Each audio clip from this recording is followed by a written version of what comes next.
Good afternoon, everyone, and thank you for joining us today. I'm Priyanka Chandok, and I represent the Career Development Office at Ashoka University. I'm honored to present the third edition of the industry series, The Future of Social Sector Hiring. The social sector is one that is addressing issues from education to the government, from mental health to digital literacy and access, from arts and culture to homelessness, as well as workforce development. It represents an expanding ecosystem that promotes the well-being of an economy and its people. In recent years, its importance has increased tremendously. And as the sector is growing, leaders and experts must strategize on bringing on board talent that comes with diverse skill sets to meet the challenges of a new normal. The social impact space holds exciting and promising opportunities for those who are keen to embark on this career path, as it involves tackling a huge amount of complex issues, a lot of travel across the country and the world, and creating meaningful change.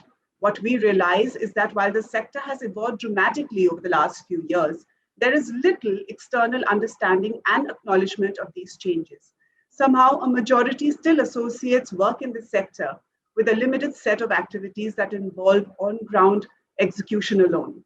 The fact is that the breadth and depth of the work being undertaken in the social impact space is truly inspiring and sometimes mind-boggling. Today, we bring together industry leaders from NGOs, ecosystem organizations, implementation partners, fundraising organizations, and think tanks to share their thoughts on the future of the social sector and to discuss some pertinent topics on how the process of impact making has evolved over the years. The Career Development Office at Ashoka University is proud to partner with our Center for Social Impact and Philanthropy and EGA Foundation to discuss these changes and unveil the limited understanding most have about the sector and its recruitment trends. We promise you an exciting few hours ahead with 4 interesting panels covering topics in their respective sectors, mostly around ecosystem partners, implementation partners, government and media, and interesting discussion on fundraising and philanthropy. It is an honor to invite Ashish Dhawan for our opening address. Ashish Dhawan is the founder and chairman of the Board of Trustees at Ashoka University and the founder and chairman of Central Square Foundation, an MBA with distinction from Harvard Business School and a dual bachelor from Yale University. Ashish also serves on the board of several not-for-profits, including Akanksha Foundation, 3-to-1 Education Foundation, Teach for India, Center for Civil Society, Janagra, Bharti Foundation, and India School Leadership Institute. Ashish, over to you, and thank you for joining us today. Thank you for inviting me for this session, Priyanka and Nina. No, it's a delight to speak about the social sector and the future of hiring in the sector. Let me just start by providing some context. I worked in the corporate world for a couple of decades, and then I moved into the social sector 9 years ago. And I can tell you that it's been an amazing journey over the last decade or so. Some of the best moments I've had in my life, in my career, have been in the last decade. But I tell people that the highs are higher and the lows are lower in the social sector. There's a great sense of genuine achievement of turning the needle, making a difference. But there's also a great deal of frustration, long gestation nature of the work. Sometimes you don't have the levers of control, etc. And I'll talk about that in some detail.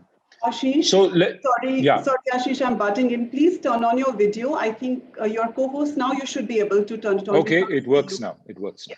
Thank you. Yeah. So I think, let me just talk a little bit about the social sector as it stands today and why it's important. I think all of you know that despite India having done well economically over the last 3 decades, and we're now a lower middle income country, we are still plagued with, a variety of issues. And the markets do well in terms of pulling India forward in terms of economic growth. But in terms of creating a more just, humane, and equitable society. Unfortunately, the markets can't do much about that. And so everything that falls through the cracks, as it were, that the markets can't really solve, is really what the civil society sector is trying to work on. And it's so critical because that's what will lead to a good society. We can keep growing economically, but we can have much greater inequity in our society, more people being left behind. And that's sort of what's happening today. If you look at the numbers, if you look at the education sector, 55% of our children are learning poor as defined by the World Bank. And this learning poverty basically means that at age 10, a child can't read simple text. So more than half our children can't read simple text, don't have basic literacy skills at the end of class 5. And essentially, you know it from your own experience in school, that means they're done forever. I mean, they're shut out from the world of knowledge, the opportunities are shut out, and their trajectory sort of flattens thereafter. If you look at healthcare or nutrition, malnutrition, infant mortality, we've made progress in the last 2 decades. Things have improved, particularly with regards to infant mortality, child mortality. But we're still far away from where we ought to be. And there's so many other issues, whether it's gender, whether it's caste, inequity on so many dimensions. Environment now, climate change, which is a global problem, but in the Indian context as well, air pollution, environment, etc. So there's so many areas within the social sector where work is really required. What has changed in terms of the functioning of the social sector is that it has become more professional in the last decade. I think what you had in the first 3, 4, 5 decades post-independence was India always had a vibrant social sector. There were always people who wanted to do good, who didn't want to get onto the corporate trajectory, or after a corporate life wanted to make a difference. And they got involved in the social sector. But it was very small scale. It was people who, through their individual effort, made a difference, or people working in small communities who made a difference. The organizations were very, very small. The funding was very, very limited. And so it meant that you served your neighborhood. At best, you served your city, but you weren't really very ambitious. And it's only in the recent past that we've seen a change. Some organizations like Akshay Patra or Pratham really went to scale. And when I say scale, they were raising a couple of 100 crore or more per year, and they had, thousands of people on their rolls. And so much like a corporation that has to have an organizational structure, systems, processes, the use of technology, all of that was required because otherwise you can't scale up the work. So one big change we've seen in the last decade is growth within this sector. Money has become available. CSR has made available almost 12 to 15,000 crore. And so it's a big fillip to the sector. And it particularly wants to go towards mid-sized and larger enterprises. And so we've seen massive growth in the sector in this past decade. And a few organizations that have managed to break out, from the sector. A second trend that we're seeing is alongside the growth, which is almost a prerequisite for the growth, is a greater institutionalization of the sector. So I think whilst this sector is very different from the corporate world, in some ways it's borrowing some best practices from the corporate world around how do you hire talent, how do you raise money, how do you, build the requisite systems and processes, what are the governance mechanisms that you need in terms of how do you create a good board, et cetera, et cetera. So greater professionalization, institutionalization of the sector is the second point. I think a third one is, for the first time we're seeing, really in the last 5 to 7 years, crossover talent. So a number of people who have had some corporate experience, who may have worked for 5 years, 7 years, who are somehow unhappy with their corporate careers, making the switch to the social sector, or people who even in their 50s, after 25 years in the corporate sector, wanting to transition into the social sector. Many senior people who work at Ashoka on the administrative side have done exactly that. They were in the corporate sector and they transitioned into the development sector. So that's a third trend we're seeing. A fourth trend is really an influx of very talented young people in the sector. And for that, I have to thank a lot of the fellowships that have been created, in the last decade. I've been on the board of Teach for India for a long time, and thanks to Shaheen and her work, so many young people got into Teach for India and then eventually stayed in the education sector thereafter. And there are many other fellowships. Prime Minister's Rural Development Fellowship, there's Kevalia, there's multiple fellowships. And then there are programs like the YF and other programs where students come out and a larger proportion want to go into the social sector. ISDM, ISPP, et cetera, et cetera. All these fellowships programs that have come up. So influx of really good talent, young people wanting to. I mean, you may know that the Chief Minister's Good Governance Fellowship that Ashoka runs for the Haryana Chief Minister, we get 2,500 applications for just 25 positions. So 1% selection rate. This is unheard of even in the corporate sector. So it just shows that so many young people are interested in doing something like this for a short period of time, even if not as a full-time career. And then finally, I think the last trend I would say is we are seeing new models emerge in this sector, innovation happen in this sector, whether it's technology, whether it's new leverage ways of working. I think that's the other big change in the sector. So these are the 5 trends I would point out, in the social sector that have happened really in the last 5 to 10 years. So I think that the sector now is ripe to absorb, high quality talent, because, it can create meaningful job opportunities for you in the near term. So if many of you may say, I want to do this, I'm passionate about a certain cause, I want to do this, try it out for 2 to 3 years. You can always make a switch later. And so it provides that opportunity. There are many organizations that have programs where you go in, you spend 2, 3 years, then people leave. And then there's also the opportunity for you to stay and really build a career here, long term. And then there's all kinds of social sector organizations. I mean, when we say social sector, we typically think, grassroots NGO, but that's not the case. Or we think of grassroots NGOs across different thematics, education, health, livelihoods, etc. But really, there are many other kinds of nonprofits as well. There are think tanks where the work is very different. It's much more intellectual, policy-related work. There are advocacy orgs, which are much more into doing advocacy, selling and ideas. It's more downstream from the policy sector. There are foundations where the role is more grant making. So it's almost like being an investor as opposed to being a grassroots person. And then there are some nonprofits that are much more technical with their work. They work on developing math curriculum and training people around it and building capacity, etc. They don't have a large field force on the ground. They're much more technical in the work they do. So depending on and of course, there are other organizations in the arts or other spheres that are not for profit in nature. So depending on your interest, I mean, there's a wide variety of opportunities in the social sector that you can explore.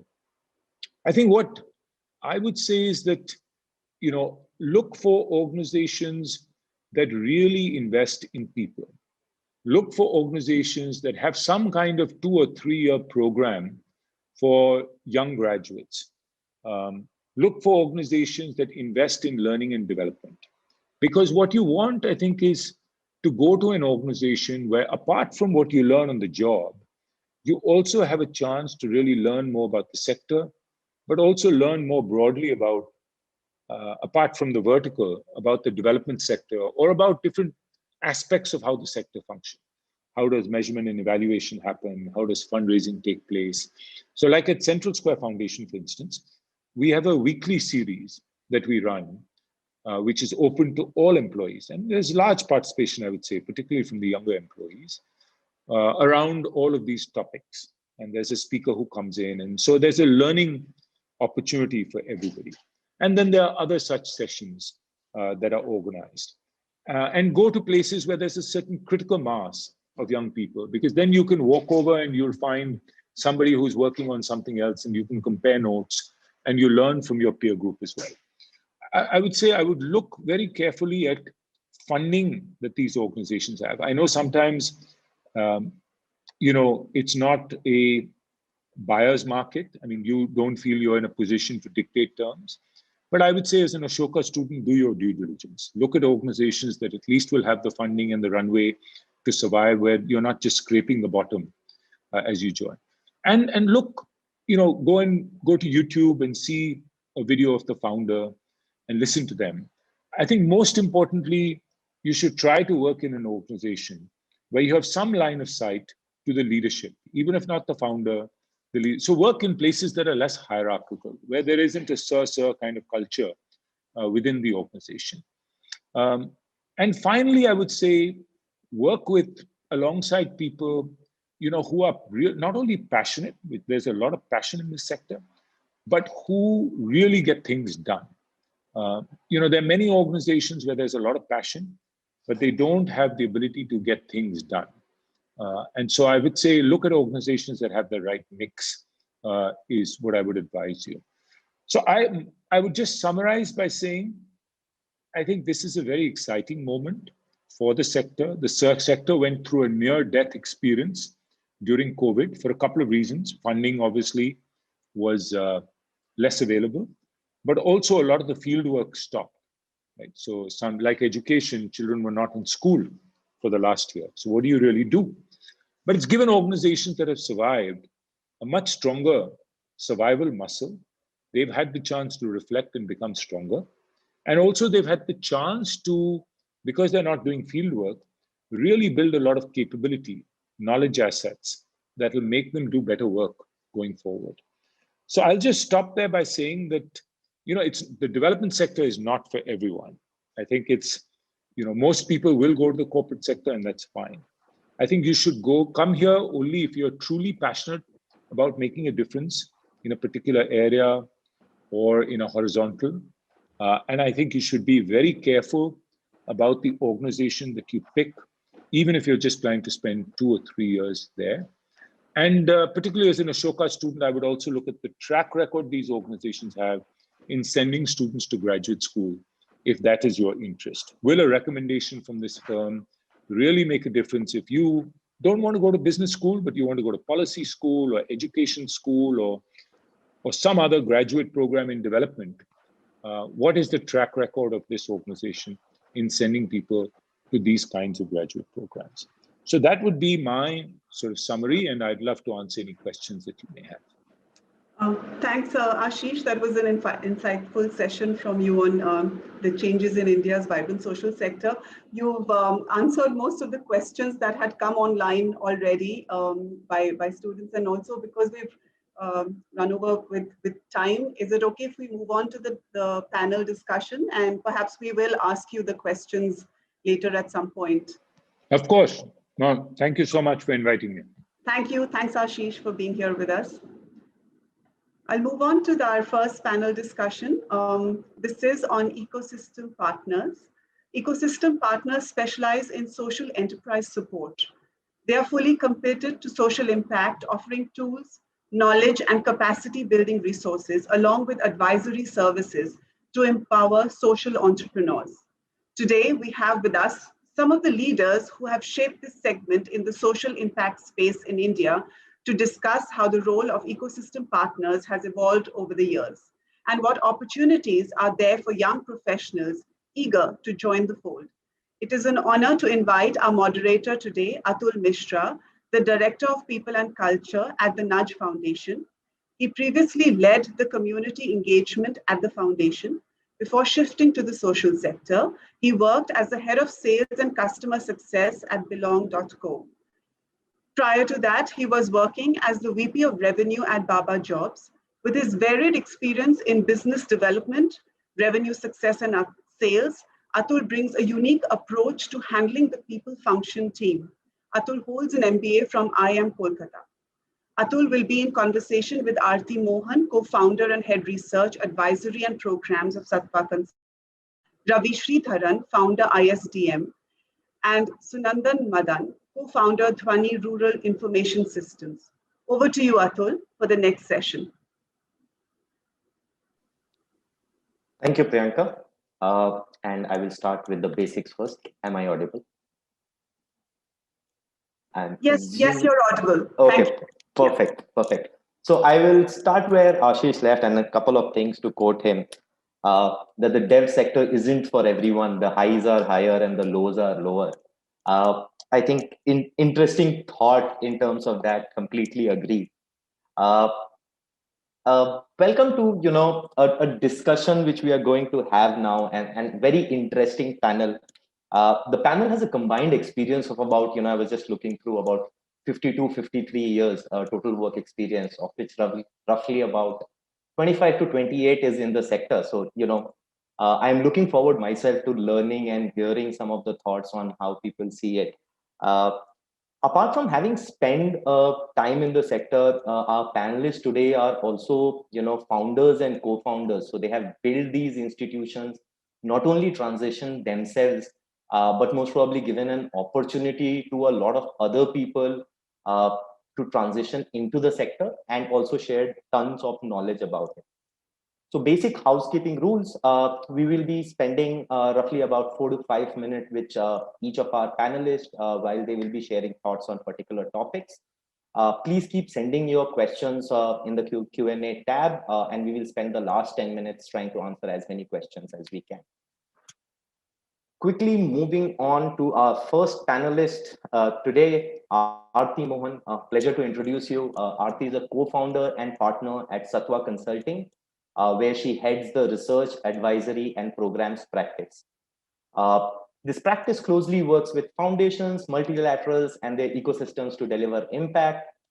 She has about 12 plus years of experience across consulting, research, content creation, and business leadership at Sattva, and prior to that at some of the other large MNCs.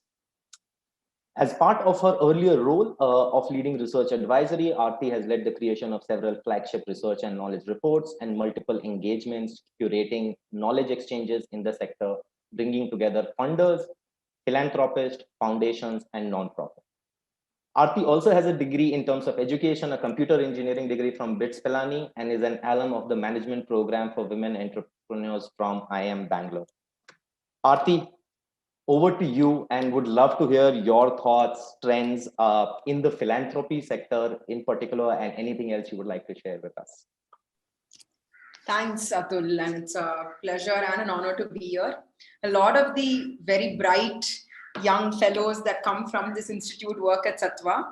So it's a pleasure to be coming back here and speaking a little bit about what we are seeing and what it looks like to be working in the social sector today, which is by the day becoming a very exciting place. I'm going to pick off from what Ashish had earlier talked a little bit about, the kind of trends that we are seeing in the in the sector that we are working in. I hope I'm audible, and I'm just going to continue. Feel free to share questions and thoughts on the chat. So, it looks increasingly, there is no better time and opportunity than it is now in the Indian social sector to work and make a difference, right? Like we are seeing that domestic philanthropy has become fairly prominent over the last few years, even as aid has decreased. And domestic philanthropy has not just brought in attention, money, and interest into the sector, but it has also catalyzed a lot of homegrown innovations that could have enduring value as we go forward in tackling the challenges that India faces because of just the sheer scale of these challenges. We know that between 2013 and 2017, $1.8 billion were provided just by the CSR market. And what started off perhaps being looked at as a compliance sector has today become quite a big partner in looking at contributions to development in India, and several innovations, several commitments to work outside of the geographies that typically corporates are used to, a lot of growth in the risk appetite for looking at CSR work, And I mean, if you see, for example, the aspiration districts have seen quite an influx of work from PSUs coming in and manufacturing corporates as well. So quite a bit of tailwinds there in terms of CSR contributing to development. The second segment, that of family foundations and Indian philanthropists contributing, has also grown greatly in commitment and in, I mean, the funding is growing in volume, but the type of attention, time, resources, and networks that Indian philanthropists have been bringing in into the space is providing quite a bit of innovation catalyzing kind of initiatives into the space. The last segment, which is the I mean, outside of the global foundations, of course, that continue to collaborate and grow, is the everyday givers. And 2 years back, when Satwa did a report, we realized that the everyday giving segment in India can be a few times bigger than even CSR. It's just that the split between informal and formal giving is literally 90 to 10. And a lot of giving happens without anybody hearing about it to communities and religion and causes just in the neighborhood. But this can not just bring in a volume of funding by a billion givers contributing small pockets of money, but also so much more engagement with causes and so much more of a voice in civil society coming from citizens. The second thing that we are seeing is, and particularly amplified by COVID, is increasing collaborations in the sector.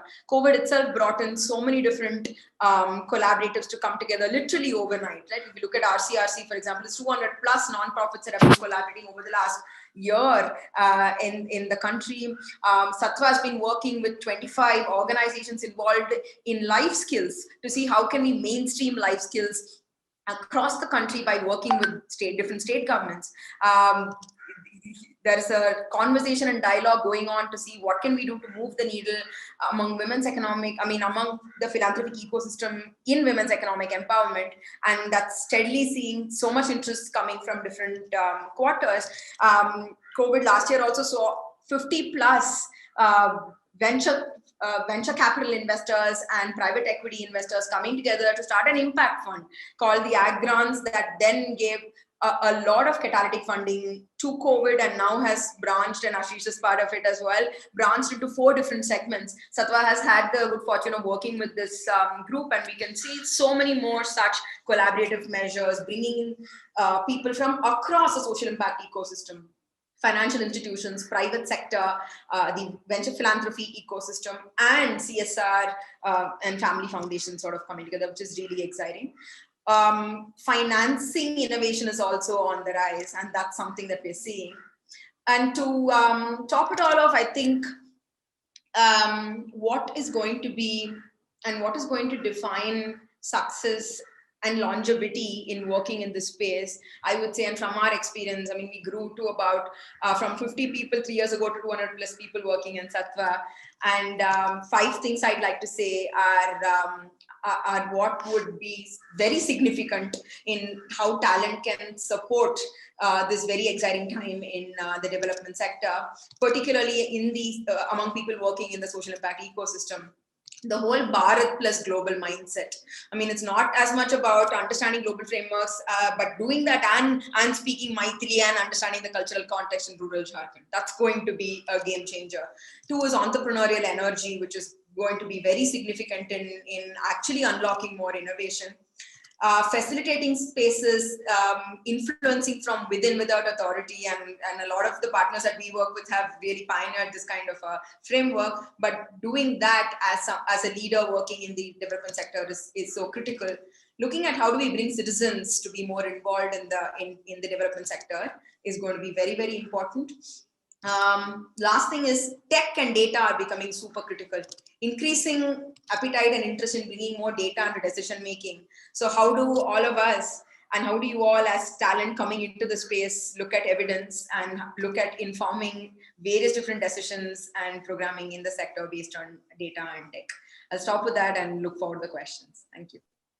Thanks so much, Ati, for the overview. I think Looks very, very exciting. You are saying, from what I hear, is domestic philanthropy is increasing. B2C giving is at a stage where a lot of organizations are trying to get that going. There is impact investing, ag grants, Zerodha recently, some great examples coming out there. People getting into a great time in a lot of sense to be in the sector and kind of take this or catalyze, as you said, some of the innovations which are happening. We will quickly move on to our second panelist of the day.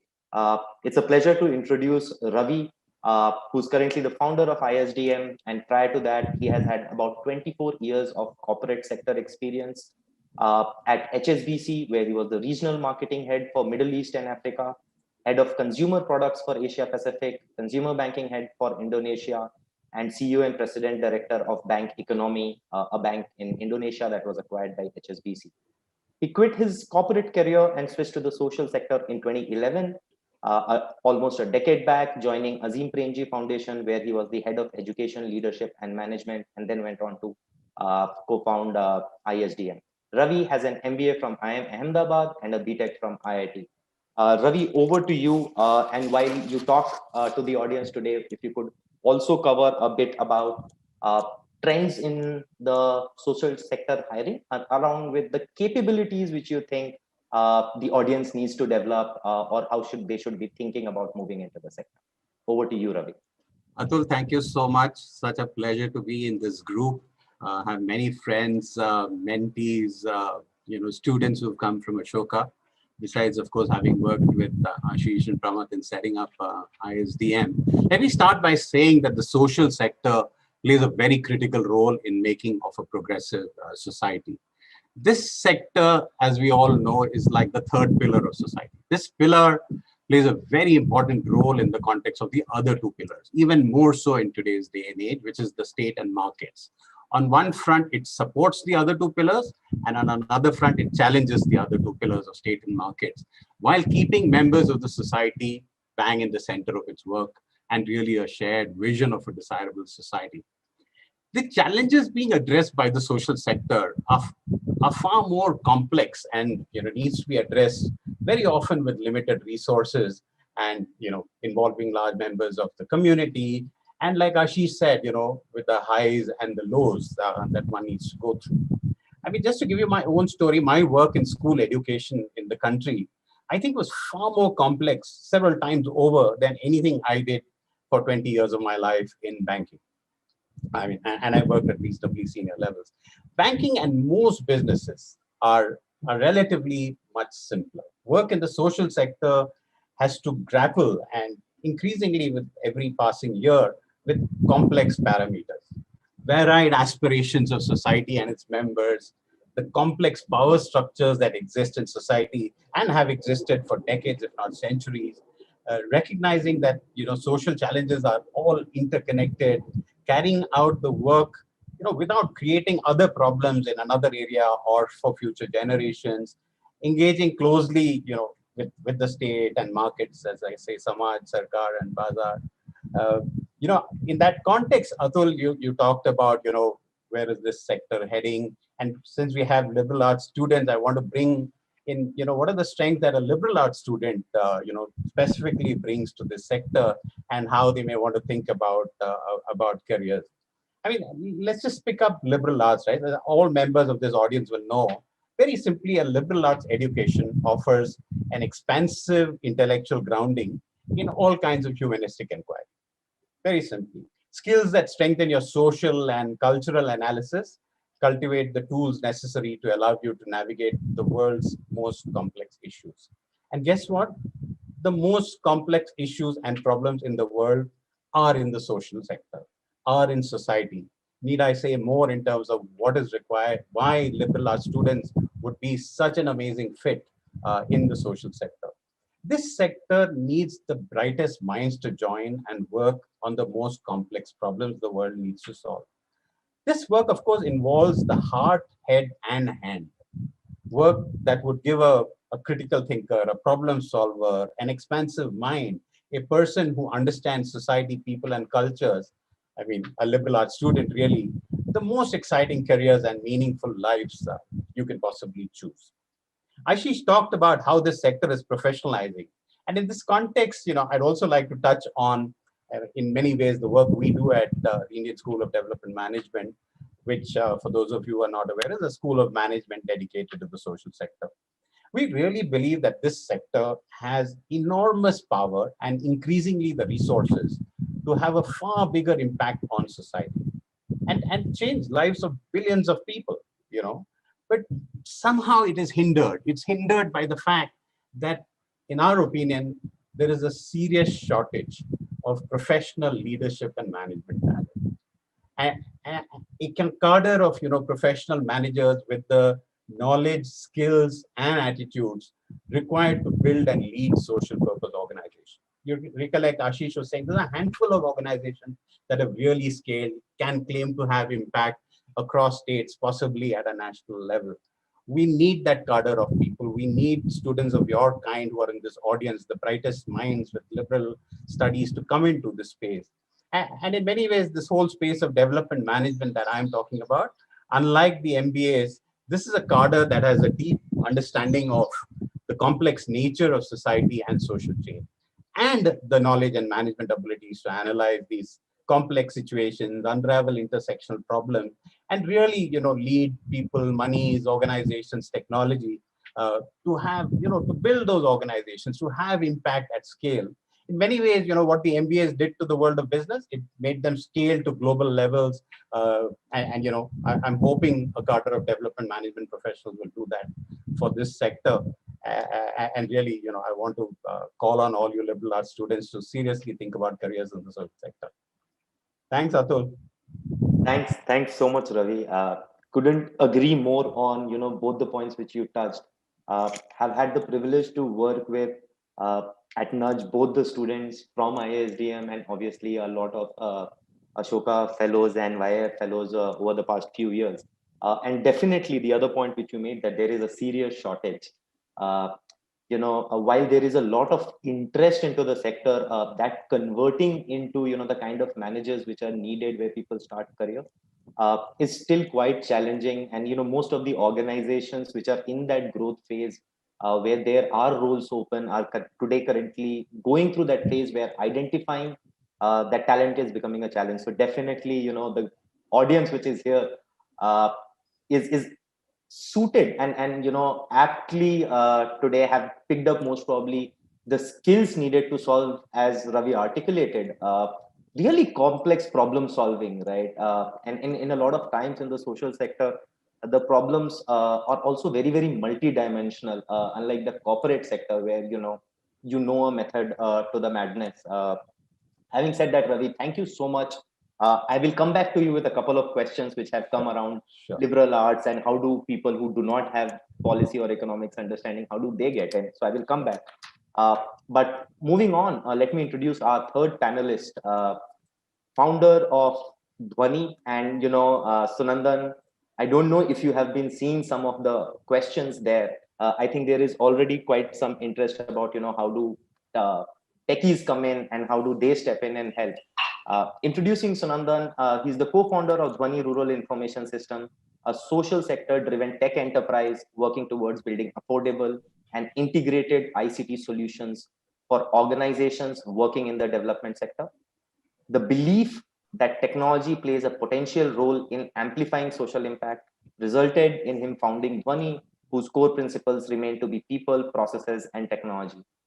In addition to his master's in computer applications, Sunandan also holds a major in rural development from the Institute of Rural Management, Anand. And prior to this, he has handled various managerial profiles in the handloom and handicraft and livelihood sectors. Chandrayaan is one of his most ambitious projects that he has worked on.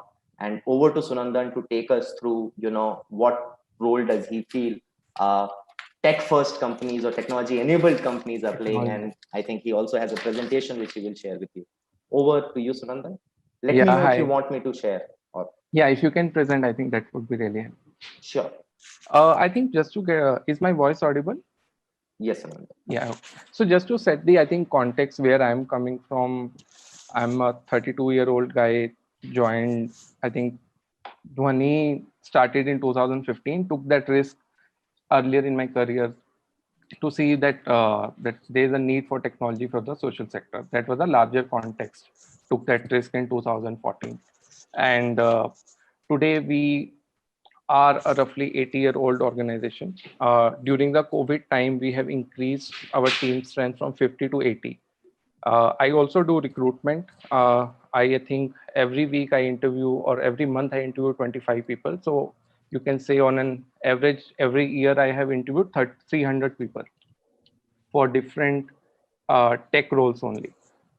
Non-technical people who have some academically, they have studied from IRMA, TIS, XIMB, or other Ashoka University, let's say, and then they want to come to join an organization who is also tech enabled. So I want to bring that perspective. What do I think people who are from non-technical background, they have good understanding of the social sector, but they want to somewhere enhance their data and technology skills. So that is a perspective I want to bring. Maybe you can just move to the next slide. So see what has happened as per my understanding is, I think there is a 4 level of tech maturity curve of any organization you take. So generally organizations start with basic technology tools like Google Sheets or Gmails, YouTube videos. Then they move to a SaaS based platform, which is like maybe using Zoho or Google Forms. And then they move to custom applications, which are very tailor made to their organizations, and then largely moving to a platform-based approach wherein it is not specific to one project, but it is at an organization level. Let's say a monitoring and evaluation system for my entire organization, or an impact assessment platform for my entire organization. And what has really, I believe strongly is that COVID has changed is that it has made tech a must in the development sector. You work in any domain, any sector, it's health, education, microfinance, livelihood. You work at all the positions. It's either a field role or an office-based role or a managerial role or a client front-ending role or a back-end support role. I think every organization is now looking forward to embed technology in their processes and in their operations. During the COVID time, we have seen there's a higher uptake of subscription-based softwares. Earlier, when we started money 5 years ago, people were hesitant to go for a license-based approach. That mindset was there. If we can pay 5 lakh rupees, so why can't we buy or own our own platform? So that now has people have now moved towards experimenting with platforms on a license-based a lot. And then there's a more investment in coming at an organization level. Now people are now moving from a very tailor-made software to a very, as I was saying, in a organization level IT investment or a technology investment. I think that is a trend we are seeing in the last 1 to 2 years. If you can move to the next slide. And then what does it has for the, I think in the context of the Ashoka University student, what it has for them. So my idea is that I know we quote a lot of numbers that there are so many non-profits and implementation organ, but let's say I've taken a very rough guesstimate that even if we take 10,000 NGOs or implementing organization, which needs very basic technology and SaaS-based platforms, and maybe 1,000 of them would be using some kind of MIS or an ERP system for streamlining their processes and impact reporting. So second one are slightly complex tools. And what I've seen is that because the kind of organizations we work with, these are the kind of skill set people look out for. People want people that if I have an idea, can someone convert them into some mock-ups? People want some support. When I say the social sector organizations, the CSR foundations, non-profit, research organization, all of them look for these skill sets basically. Philanthropies, family foundations. If you look at this, who can convert ideas to mockups, dashboards who can create using BI tools, who can help in writing technical tech grant proposals, who can evaluate different tools, whether Zoho is better or maybe, I don't know, for a project manager tool, if there are 10 tools, which tool is better? And people need support in who can support the tech operation. Even if you have outsourced a software to any IT company, you need still support in-house team to support in the rollout of that software. And you need people who have good understanding of data and technology system. All of this might culminate into some people call it as MIS officer or IT project manager, or some people call it as CTO to non-profits. But I think these are the kind of skill set which we are seeing is that organizations across the whole broader spectrum, they are expecting either the new young generation who is entering into the social sector or the people who are already part of it. Their expectations are like this. Yeah, so if you can move to the last slide. I think so. What we have done is I've tried to maybe put it to give the context. I've just taken a sample of 300 applications we have received in Dhwani, and people who have applied for project manager, associate, CSR consulting role. And I've tried to study what were the reasons quoted for job change.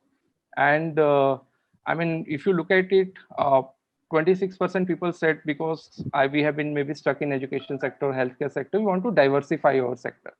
And I think working in an organization like Dhwani will help us because Dhwani works in cross sector. And this is what technology helps you. This gives you very cross sectoral experience. 41% said that it's just that I want to improve my data and technology skills. In my current role, there's not much to there, but the expectations are there. I want to improve my data and technology skills. And maybe 15% said financial growth, COVID layoff, and 16% are other reasons. But if you see, the majority of the people want to come or join an organization which maybe build their capacity in data and technology. And I think that's how the way forward, in my opinion, is also to maybe invest in upskilling the workforce. The organization should invest in upskilling their existing workforce. In academic courses like in ISDM or in Ashoka University, there should be courses on data and technology. There has to be created a network of good tech for good organizations. There are very limited organizations in India who work in this space.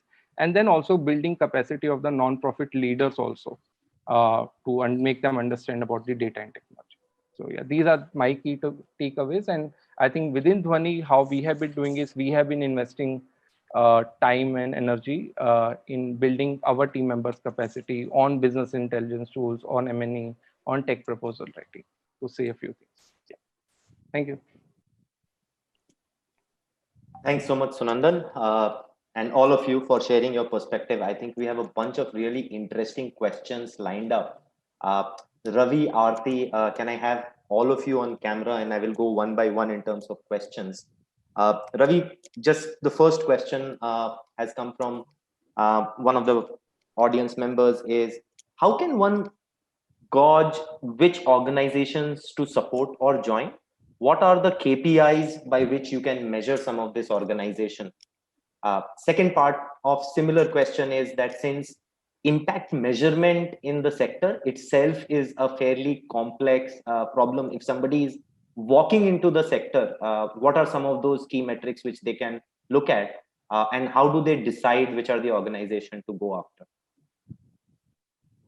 I could do a whole 15-minute talk, but I'll quickly reply to that. We have 8 minutes as a group. I'll do it in 1 minute. The first thing is follow your passion. Join an organization if the organization is working in a space that you're passionate about.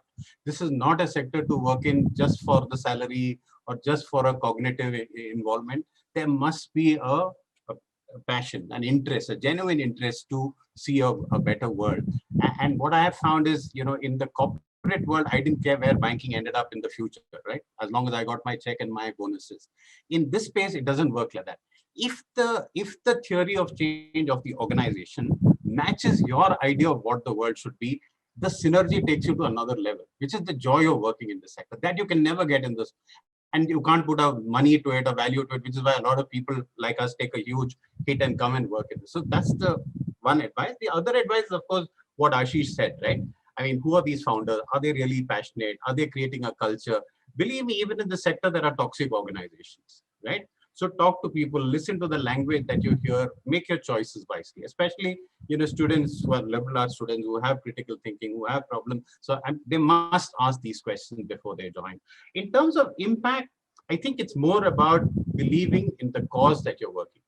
The problem that happens in today's world is there is a techno-managerial mindset of trying to solve problems the corporate way, which I call it the QSQT approach, which is the quarter se quarter tak approach. In this sector, the world doesn't change quarter se quarter tak. In HSBC, I had to talk every quarter what my projections were. So be very clear that you should believe in the work that you're doing. Am I approaching education in the manner in which it will genuinely make a difference to every last child in the classroom? If I believe in that, then I keep doing it that with conviction. And over time, of course, it will. Now, you can look for metrics in the short term. You don't need to look for impact in the short term. In the sector, we always talk about inputs, outputs, outcome, and impact. You can control input level, you can control output level. As it gets into outcome and impact, it needs many more people to come together. But from a metricizing perspective, you can look at inputs, outputs, and maybe even outcomes. And lastly, you'll be fooling yourself if you think some impact happened and it's because of you. No, impact is not going to happen because of you. It's a much more complex and larger thing that needs to happen to work in that space. Sorry, that's a short answer, but it would have required much more going in. That would need a complete session, Ravi. Quickly, Aarti, next question for you. So this is interesting. The sector is always under government scrutiny, and very, very recently, some of the laws have changed. So the question is that, since the ecosystem players play the role of intermediaries, how do you bring the contributors and communities together in light of these challenges? And while you are answering, if you could also, just briefly talk about how do you think the new FCRA law changes and the CSR, how do you view that changing or impacting the sector? Right. That's quite a lot of ground to cover, but I'll keep it short again, like Ravi. We could all stay here for a while talking about our passions, right? I think it's what I talked about earlier in terms of citizen engagement, right? Like citizen engagement and citizen involvement in social impact has always led to all the inflection points that we've been seeing over the last 50 years, right? Like take any movements, they've all come from citizens, and then there has been a rallying around of the whole institutions and various other actors in the space. So I think if we have to bring communities together as an answer to a whole potentially risky top-down way of approaching things and excluding certain voices, that has to be done ground up by bringing together voices from the communities and then bubbling them up to the top. And therefore, organizations at every level have that role to play in making sure that these voices are not excluded. Right, so I think that's the way to look at it. And the second thing you talked about in terms of FCRA and CSR. See, with CSR, at least some of the amendments that are coming in are actually coming in to broaden and deepen their involvement, especially independent evaluations, multi-year engagements. All of these are actually great changes to already progressing CSR canvas.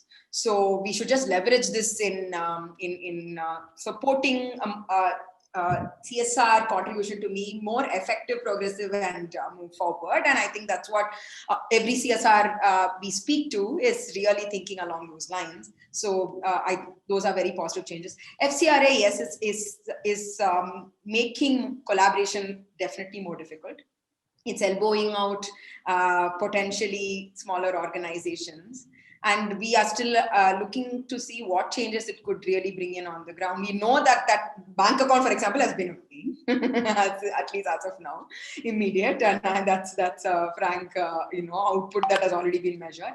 But I do think that how do we look at again, convening dialogue to make sure that the concerns are heard and make sure that we are unifying in a lot of the other spaces that are already being created for these. I mean, today, domestic foundations, international foundations, all of these people are creating spaces. So how do we make sure that, one, there is more dialogue around this, and two, we are working together to find solutions to ensure there's no exclusion because of these laws. I would say those are two elements. Thanks so much, Aarti. So, Nandan, moving to you for the last question. There are a bunch, but we're running short of time, so we will pause with this question. A lot has been spoken about hiring in the sector. What are your thoughts about retention in the sector? Do you see talent also exiting the sector, and what are some of the larger reasons or things which you imagine which lead to this exodus of talent from the sector? Yeah, I think at Vani also I can say we face 30% attrition rate. So, and I think it is more in tech, less in non-tech, I would say. I just give you one example. Like someone joined I think 5 months ago. Yesterday we got his resignation email saying I got 3x salary from a product company in Bangalore. There's no way we can match this salary. So I think so non-tech, the technical part, I can clearly say there's no way we can stop that. It's just that we hire more recruiters to recruit more people and retain them. I think from a non-tech perspective, from project managers, I think we generally hire people from IRMA, TIS, APU, because they have that kind of inclination instead of only hiring from a regular MBA candidate, because they know what they are getting into, what this sector entail, and we have seen people who have, I think, retained with us, and we keep investing in their capacity building. Got it. Thanks so much, Sunandan. I think, one of the, on the retention, because at Nudge also we try to, figure that problem out. I think one of the things is that even in the social sector, I think a lot more organizations are now spending time to build a culture. And it is really important to understand career aspiration, wellness goals, their own learning and development. And some of those are actually the differentiators, Sunandan. I cannot agree more that the comp thing will always be challenging, right? And more so in tech, product, fundraising kinds of role where you constantly lose talent to the sector in terms of for-profit. But however, I think this is also the opportunity for a lot of social sector organization to think beyond com and actually build those differentiators for their audience to ensure that attention. We are on time. I think last one line from each one of you. If you had to give one advice today to roughly about 420 people, 23 people, what would you say in one line? Because that's all the time we have. I think I'll borrow. I think I'll borrow this line. I'm borrowing this line from someone. It says that in this, I think, 21st century, if you are not a tech organization, you are not an organization. Okay, perfect. Thanks, Sunandan. That's Aarti, over to you. We always say this, right? Like, think about how you can bring head, the intellectual thinking structure, heart, passion, creativity, and hand, kick-ass execution in your role in the social sector. Okay. Ravi, over to you. Aarti just took away my line, so I'll come up with another one, which is that for all of you liberal arts students, really consider a career in the social sector, but please invest in yourself. Don't have the arrogance of assuming that you can go and work there. Invest in yourself, study, whatever it is. Thank you so much, each one of you, for sharing the wisdom. I'll just add one line that before you join the organization, go ahead and do the research. As part of the interview, you are also assessing the organization while the organization is assessing you. At Nudge, we always say, we will introduce you to Nudster, or you go on to LinkedIn and find and connect to those people. We don't know how easy it is to get information if only we asked. So go ahead and put in that effort, do that research. It will help both ways. It will help. You will be differentiator in the interview process because you will know more about the organization. And then you can yourself judge some of the red flags. So remember, you are also assessing the organization while the organization is assessing you. Thank you so much. And I'll hand it over back to Priyanka for the next session. Thanks, everybody. Thank you, everyone. Thank you all. Aarti, you pointed out that right now is the best time to enter the Indian social sector. Homegrown innovations have become fundamental. You noted that the sector has seen large civil society engagement and how data has become instrumental in time for decision making in the sector. Ravi, thank you. You resonated the importance of the social sector and in the progress of a society. Liberal arts students with critical thinking, problem solving skills are essential for the sector as they understand society. And you recognize the shortage of professional leadership and appeal to students to join and create that leadership. Sunandan, thank you. You laid emphasis on how the role of technology in the sector has widened due to COVID, and technical skills like that of tools evaluation, tech grant proposal writing, dashboard using BI tools have become fundamental. Atul, thank you for stressing the importance of research before deciding the organization students want to join. Thank you all ever so much. We now move on to the next panel. When it comes to social impact, the on-ground practitioners are the ones who mostly witness change firsthand. Perhaps it is also this aspect of the implementation work that makes it truly gratifying to be a part of. Implementation partners in the social sector cut across every type of industry and function area, including education, human rights, environmental sustainability, healthcare, and technology. Let us hear from the stalwarts of this field on the challenges of working in this sector and better understand the needs of the communities they intend to serve. It is an honor to welcome our moderator for the session, Anshu Gupta, the founder of Goonj. Popularly known as the clothing man and recipient of the 2015 Raman Magsaysay Award, Anshu left a corporate job in 1998 and founded Goonj with a mission to make clothing a matter of concern and to bring it among the list of subjects to work on for the development sector. Under his leadership, Goonj has taken the menacing growth of urban waste and used it efficiently as a tool to trigger large-scale rural development work. Anshu is an Ashoka and Schwab Fellow and has been listed by the Forbes magazine as one of India's most powerful rural entrepreneurs.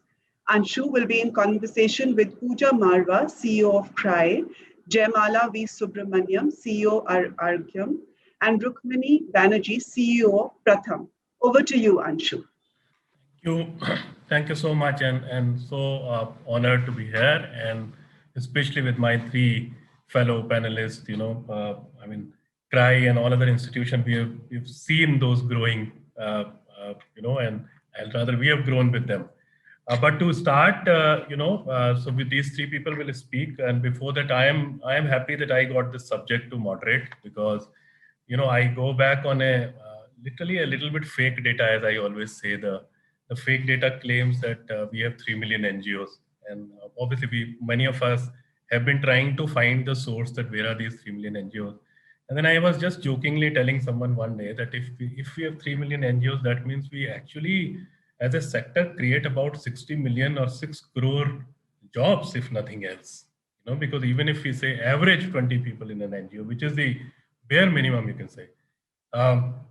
Maybe because whenever we have to say bad about NGO sector, we use this data without understanding that many of the people who are saying that come from the schools and colleges and RWAs, which are also a part of this data. So this is an absolute vibrant field, and we come from the sector where when the youngsters used to join and still join, उनके घर वालों को बड़ी चिंता होती है whether they will get married or not. The boyfriend will run away, the girlfriend run away. So many people in my team have been answering questions from the visitors कि तनख्वाह मिलती है कि नहीं, whether you get salary or not. Fine. So this particular session is going to be a little bit provocative, but we'll also make sure that we clear some of the myths about it, because many of us strongly believe that joining social sector don't come with a sacrifice mindset that if you're joining a social sector, you are actually doing a sacrifice here. And this is a sector which has huge amount of talented people. We should not build the narrative that there is no talent, that's why we need to bring more talent. Rather, the fact remains that a large number of people in this country also need to learn from the people who have literally built up from the zero without any opportunities for any NPA or any hardcore loan or whatever. And I think three people, well-learned people, well-experienced people who have decades of experience are there with me in this panel. And their stories and their opinions, I would say, will tell you what I'm trying to say, or if they have some different opinions. Let me welcome Pooja Marwa, CEO, CRY, Mala, who heads Aragyam, and Rukmini from Pratham. We will start with Pooja for a few minutes, and just a very small intro of Pooja. Pooja is CEO of CRY, which is known as Child Rights and Youth. And CRY certainly is not running schools, which is the common perception. CRY certainly does not run ashrams for the bachas, which me and Pooja whenever talk, we know that a lot of calls we people get कि बच्चे कहाँ हैं, हम उनको कैसे क्या बांट सकते हैं. It is a much bigger, much larger umbrella institutions which is working on policies, on potential of the society, of the kids. Pooja is also a board member of WANI, which is a very effective and very important body in our sector. So over to you, Pooja. My question is very simple to you. I am saying that is it the right time to tell the world that by joining social sector, you just don't do a sacrifice or just a service, right? But you enter in a completely different world of learning. I mean, as I say, this is the world of grassroots universities. This is the world where you really practice. You learn the other aspects or other issues which you have otherwise learned in your textbooks. This gives you a very practical background. So over to you to express your views on this subject, and if you can answer this question also. Absolutely. Thank you, Anshu. In fact, I was listening to some of what's been going on. And I think one of the things, Anshu, that really hurts me or upsets me is when people talk about how we are now going to bring talent and professionalism into the sector. You know, as if the sector is a set of, dumb jhola walas like us who, really don't know how to run institutions or don't know finance or don't know technology. And I think that that's the most important thing, Anshu. And my friend Ravi, who was in the last, actually says this. Ingrid, who is such an important part of Ashoka, says this, that perhaps I wasted my first 15, 20 years. I personally feel I wasted my first 5 years. As a sector, there is something that we need all of you who want to make this NT to do. We need you to really find, all of us, I mean, I had to find my humility. I remember walking in to cry and saying, "Ye kya hai? Matlab, where are the computers, for example?" Yeah, and actually realizing that is so much of the software, the learning, the knowledge was actually sitting with people, was sitting on the ground in the villages, working with people in the slums, and that these problems were not going to go away overnight. So to me, what is so precious about today's audience and is actually that liberal arts is something that young people who want to join the sector must have. We must have the ability to analyze society and to not try to solve problems at a superficial level. A mentor of mine said to me when I joined the sector, it is not, Pooja, you are in the corporate sector, I used to 100-meter dashes. KFA liya, job hua, tick mara. I was in HR, so it would be like, 1,000 young engineers are to be recruited this year, right? But it is a marathon. Yeah, there will be, you will have progress, and then you will have a disaster, and you will suddenly find that area. I mean, I'm looking at COVID. I was just day before looking at our data from our villages on child labor, and suddenly overnight, the child labor rates have gone up in intervention areas from 16% to 50%.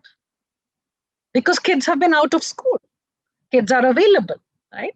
So I think the emotional resilience and humility that is going to be required for each one of us, for each one of you coming in, to be prepared for the fact that social problems are complex. Yes, we can get kids into school, but can we ensure that their parents have economic stability? Otherwise, they're going to migrate, and that will be the end of school tomorrow. Now, we do so much work on reviving schools. We do so much of work on reviving what is required in a village, and then there is water. So I can't take malnutrition away from an area by just simply, providing a simplistic solution like I keep hearing about the so-called micro supplements, right? If I have to have a technology solution, I mean, we found during COVID, yes, there was so much content that could be provided online, digitally, right? But digital access in our village communities was very low. So we had to find ways around it, right? So I think what I'm just basically trying to say is we need everybody to come in with understanding that this is a professional discipline. This professional discipline is called something else. It's called development, it's called social work, it's called analysis.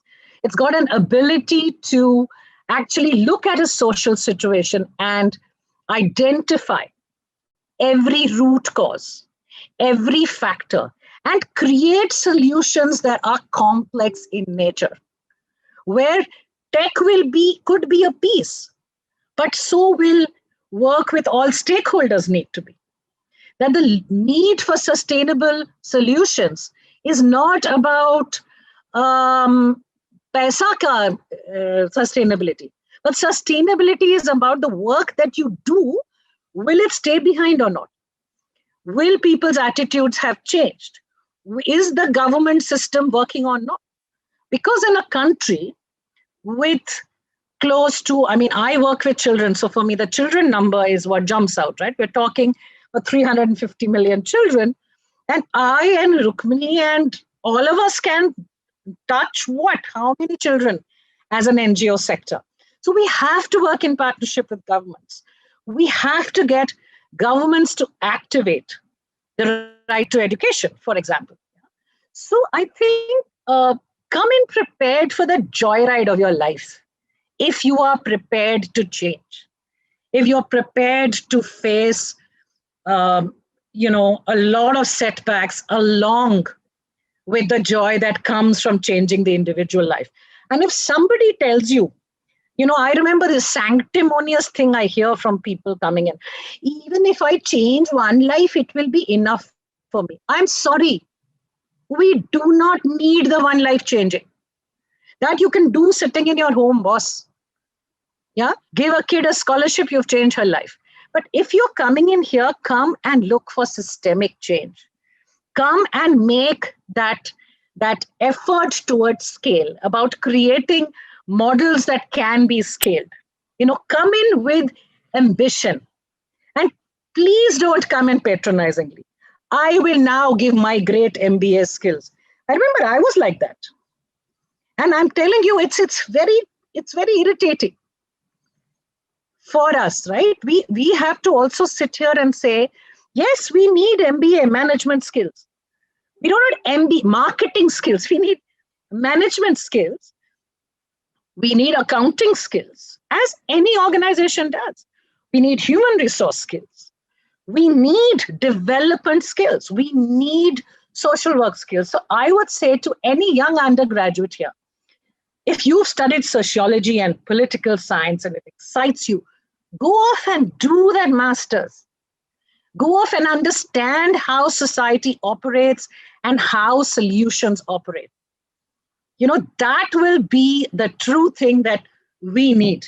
Go off and learn how policies are changed and what needs to be done.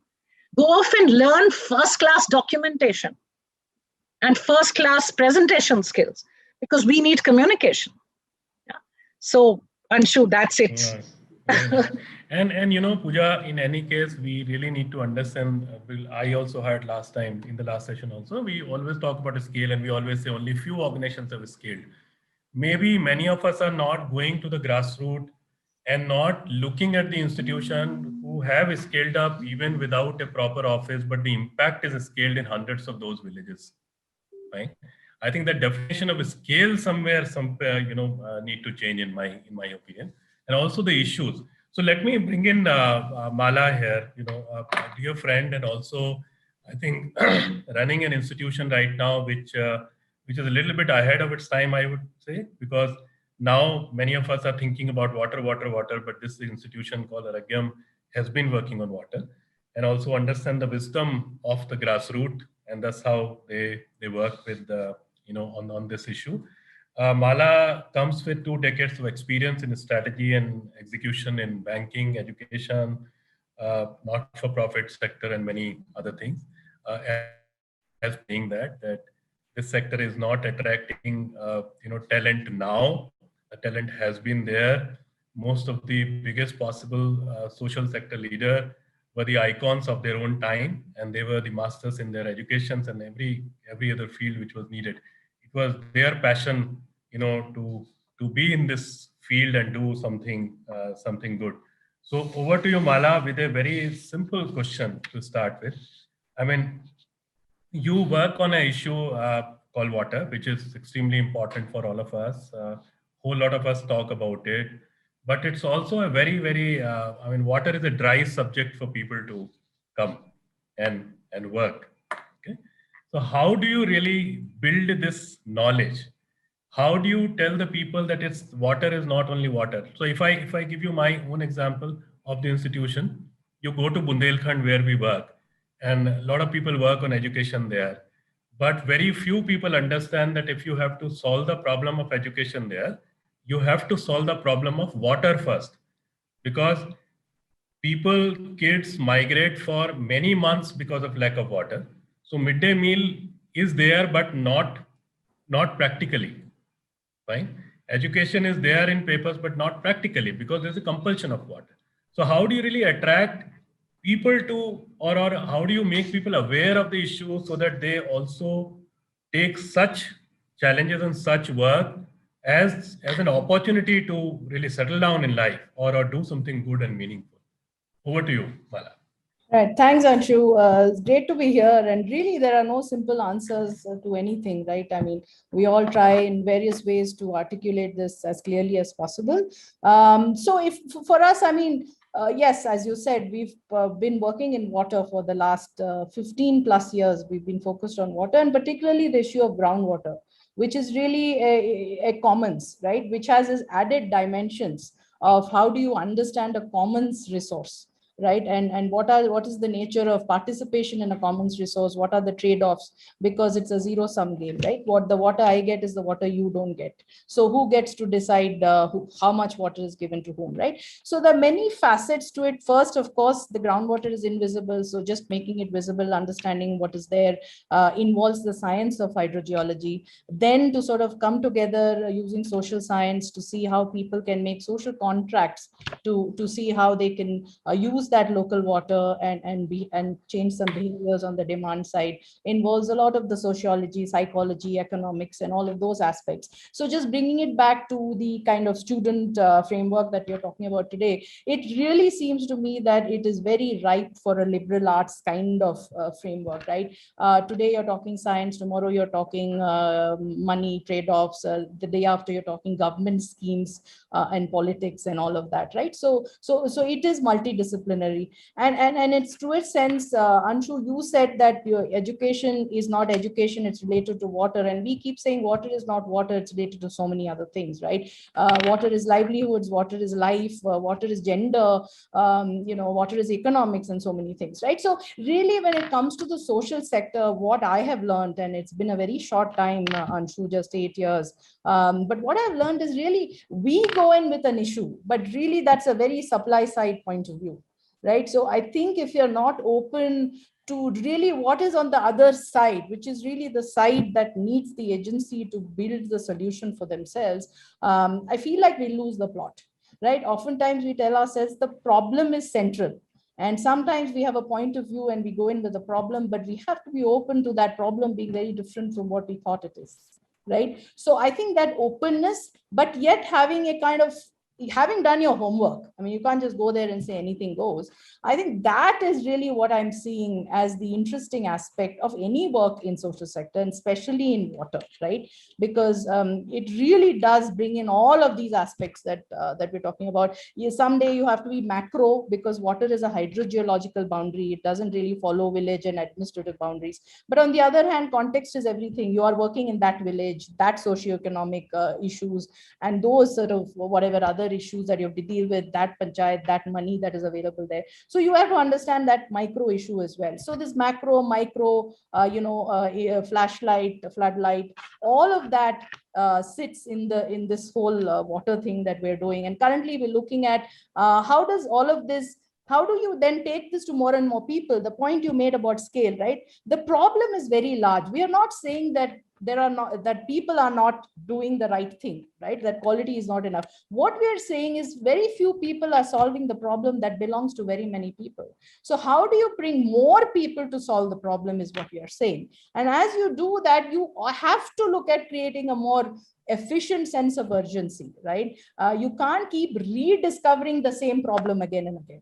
So how do you create institutional memories or societal memories that people can leverage each other's work and become much better at accelerated solution building?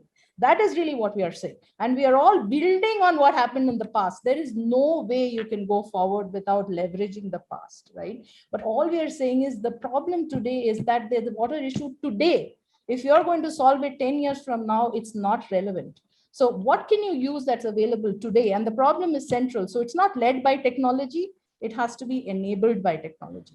So how can you keep the mission at the center, not change the question paper, but really, we keep saying right answer to wrong question is still the wrong answer, right? So how do you keep that center, but still use all of the tools that are available to the whole world, and the for-profit world is using it really well?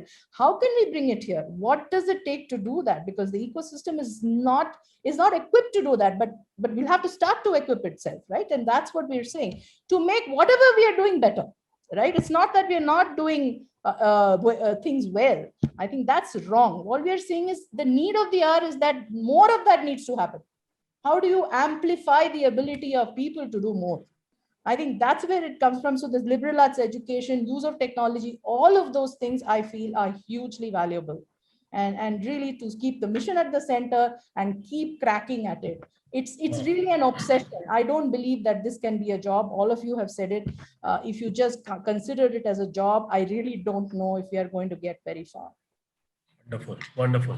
And we were just talking about the retention in the earlier conversation, and I think Rukmani, Pooja, and many of us are the proof of it that the social sector retains people very well, because most of us are so deep into it and think that the issue which we have started is not finished, and it's so much more to do because the problems are always in layers.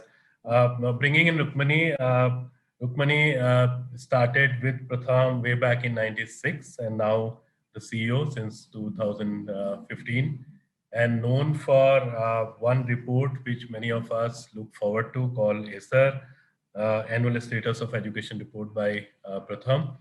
And Rukmani, very simple thing, your data, right, which gives the status of the education in India.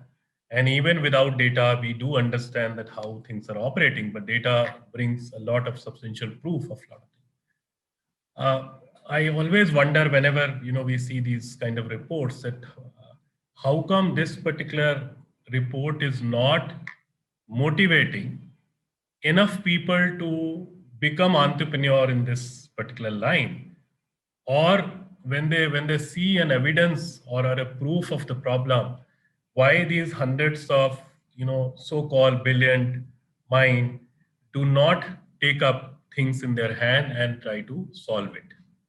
So what is your comment? Because I always feel that any sector in India itself has such huge opportunity to experiment, to learn, to spend your life and to build and create institutions around that. I mean, you don't have to actually learn from somewhere else, but just by spending few days, few weeks in few villages, you can find your calling. Over to you. So, Anshu, tough questions, but I just want to thank both you, my panelists, and also the people who organized this webinar. At least पिछले एक घंटे से I've been had the luxury of just listening, not having to do my own thing. So thank you for giving us an excuse to get away from our normal life. I think I'm a bit of an oddball. Don't have a corporate background, never wanted an MBA, अब बुढ़ापे में ऐसे लग रहा है कि एक MBA हो जाता तो अच्छा होता, because then I'll know what you people are talking about, right? Anyway, no, I think coming back to the point, Anshu, that you're making, that it reminded me of, I'll say a small story just to link it to your question, that I joined Pratham many years ago, 25 years ago, and I had a PhD. And then when I sort of showed up, people didn't know what to do with me. They said, "Arey yaar, aapse kya kaam karaye? Because aapki jo background hai, wo hamare kaam ki kaise hogi?" And so I think partly I was sent off to, do some schools or something, but it was a very good beginning because the people I was with at the time, some of whom are still continue to work with me, actually taught me a lot. And one of the things they taught me is that I didn't know anything. And they used to keep saying, this is in Bombay, they used to say, कि तुम्ही कुठे होता, where were you इतने साल यार, कुछ नहीं सीखा आपने, अभी हमको सिखाना पड़ रहा है. So I think one big message to, I think probably the audience, a lot of young people is, get ready as soon as you finish the degree, whatever degree you're doing, for the big university that is waiting for you. And in fact, that word university also comes from the word universe, and the entire universe, because the big learning will start actually as you leave your campus gates. But coming back to my own journey, I spent about the first 2 months or 3 months, or I don't remember how much, but kuch time, in a couple of schools, municipal schools in Bombay. And मुझे थोड़ी बहुत मराठी समझ में आती थी, but not enough to really work with children in Marathi. So I did a small project in maths. And it was just a very simple way of how do you understand kids? What do you do with assessment so that you can understand what they are in maths? And despite the fact that the schools in Bombay, even 25 years ago, looked a lot better. I myself am from Patna. It looked very different from the schools we had in Patna or in Delhi. Municipal schools, Delhi mein bhi us zamane mein bahut achhe nahi the. And we were shocked to see that actually, despite all the inputs being in place, the kids were actually really quite weak in very, very basic math. And I remember putting the data on just a sheet, one table, and went back to the office. Madhav, Farida, who are the founders of Pratham, were there, and उनको बताया यार क्या तुम्हारे बॉम्बे में हालत अच्छी नहीं है, क्या आप लोगों को पता था? Just a simple statement like this. And literally 15 days later, there was a massive math campaign all over the municipal schools of Bombay. Now this, I spent 6 years doing a PhD, which even I can't remember now. Pata nahi kahan padhi hai wo. And then moving from a simple assessment based on the ground to a citywide program. I think this is what makes this whole business. I don't know sector kaun si hai ya whatever it is, but that's what makes this massive, and the accelerated pace of learning. Similarly, so you can imagine, Anshu, that things like this were at the root of asar. कि क्या है हालत? अगर हम समझ लें, अगर हमारे चारों तरफ लोग समझ लें, some action starts at that level, but then the job of people who are organizing this is to take the learnings to the next step and to the next step. And the story that I told you is probably from 2007 or 8. 1997 or 8. By 2005, we had done plenty of such things in many villages, and Asar started as a result of that. Now, I would say that in Asar, I don't know how much managerial talent and all these things that we are talking about is there, but it's actually done by an organization in every district in India. And it is, I would say, even to me, 15 years down the road, a huge example of how it's like measurement 101. And the funny thing is that is pure exercise mein, people say कि आपको दिक्कत होती होगी to do it in rural areas. Actually, Kashmir, Northeast is very easy. The toughest places are where the capitalists are. And by capitalists, I mean people who live in capitals. वहाँ पे ना कुछ high level के लोग होते हैं. They always feel कि research is something else. But colleges, district colleges, all over the country, we find huge traction. And to me, it is one of the best things that I think we've done is being able to do this with a very wide number of institutions. And do this is not just data collection. Do this is very simple. How do you understand the situation on the ground? What tools are applicable for doing this? How do you get participation? And how do you take what you're generating to create some action? Ittefaq say the new education policy says exactly what Asar has been saying for 15 years. So in the life of a civilization, 15 years is nothing. India में बदलाव होने के लिए इतना बहुत कुछ नहीं करना पड़ा. I think doing Asar for 15 years has certainly reaped dividends. But I mean, one of the reasons I'm describing these is I think that the potential for huge learning, accelerated learning exists in this kind of work. And the closer you are to the ground, I think the more the learning is. And so for young people, I would say that, your first couple of years spent close to the ground, you meet if you meet an IAS officer, they always speak about when they were an SDO, when they were a probationer. You meet some hi-fi person in corporate, they'll tell you, when I was a salesman in Hindustan Lever, I learned some of the biggest lessons then. So spending time close to the ground, some key questions, looking for what are ways to answer them. I think these are the things that have, served us very well. And I think serve a lot of young people who want to really engage quite well. So nice, so nice. So I think the only problem is that we only have 6 minutes, and there are lots and lots of questions. And then मैं last में आप सब लोगों से ये भी पूछना चाहूँगा कि किन लोगों को social sector में नहीं आना चाहिए. वो मैं जो last में एक comment सबको देना होता है, तो मैं चाहूँगा कि आप लोग वो बताइएगा कि मतलब खाली नौकरी के लिए ना आए, और बिना पैशन के ना आए, जो भी आपको लगता हो that way. Because the next panel is also there, so we will only take 5 minutes and to answer a couple of questions. This team is sending it to me. So Pooja, to you, I'm just marking it to you. It says that a lot of the problem that the social sector tries to solve are more like externalities of the current economy system, right? In bringing on the mindset and models from the corporate sector, a question arises. Can the master's tool really dismantle the master's house? Yes, it can. Can I give you a brilliant example? I always feel that the one thing that we should pick up is the corporate sector's ability to communicate, right? My husband was taught to sell soap to people who didn't need it. So that ability, the communication of problems, the communication to change people's mindsets to, for example, child labor, could really do well, where we could use the tool that has been developed with a lot of money and input that the corporate sector is able to put into it to actually a good purpose and a good vision. Yeah? So there is a whole set of things like that when we use and integrate. Technology is another one. I remember in CRY in 94, we made the first donation softwares, and that is what enabled us to go out and recruit lakhs and lakhs of donors, right? It was a tool that would have never come to us unless we had gone and got it from outside. So yes, you're right. I mean, some smart guys are going to catch on कि ये हमारे ही हमें खत्म कर रहे हैं, but the tools are very much usable.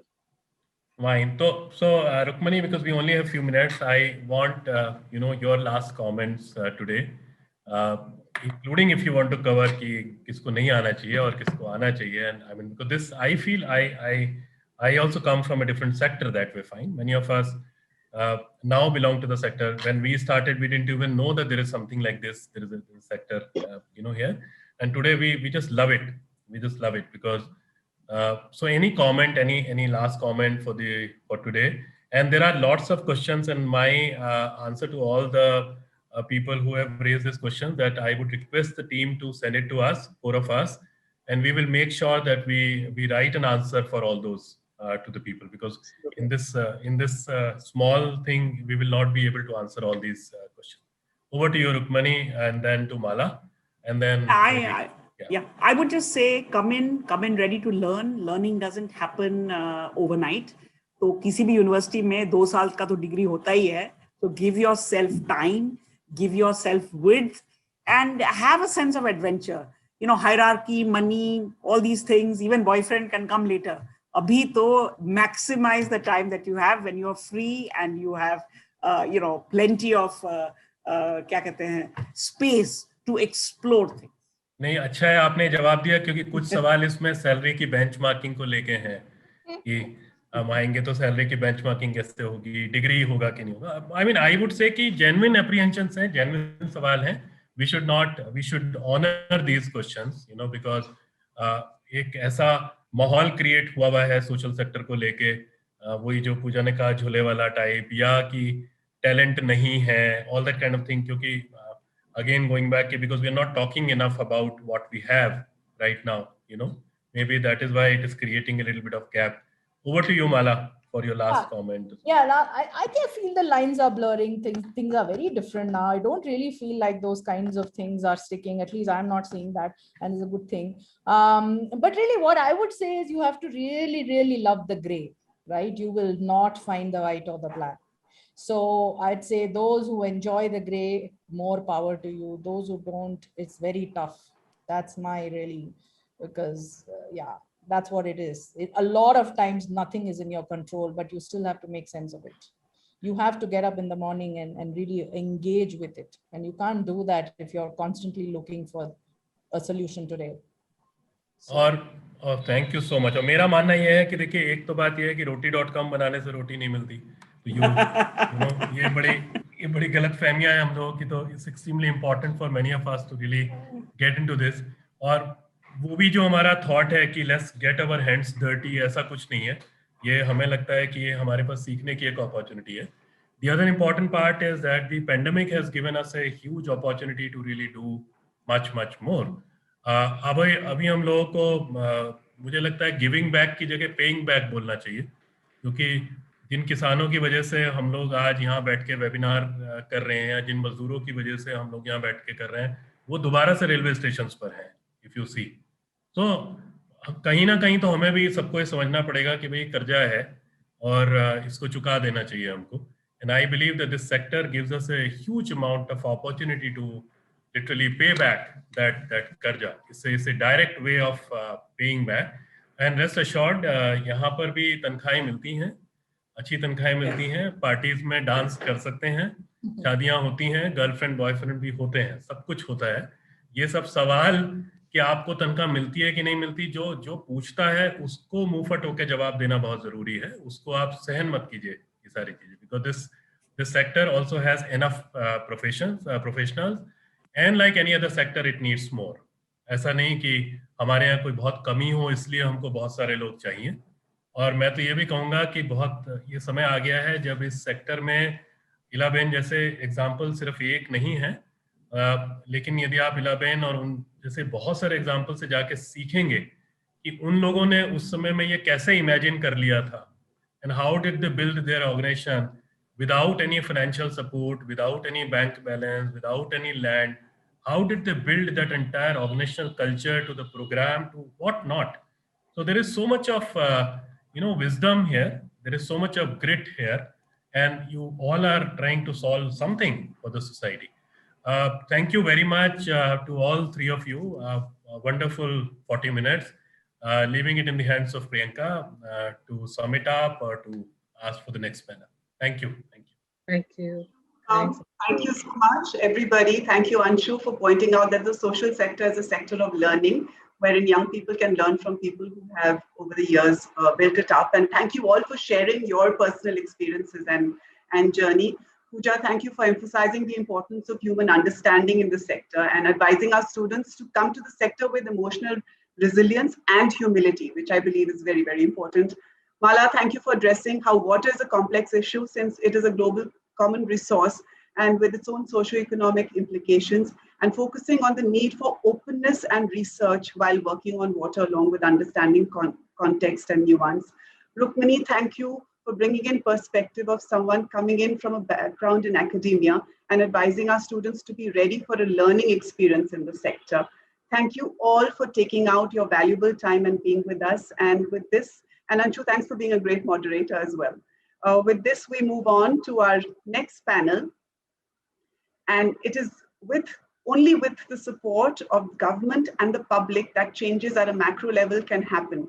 For sustained impact, social issues have to be looked at as complex governance challenges, and organizations need to understand how to influence policy and measure the impact of their programs.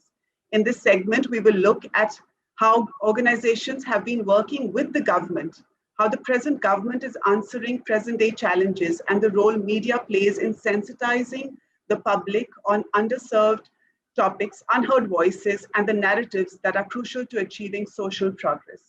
For this segment, we have our co-organizer, Gautam Ravichandran, moderating the panel. He helped us conceptualize this event and has been invaluable throughout with his inputs and feedback. Thank you for that, Gautam.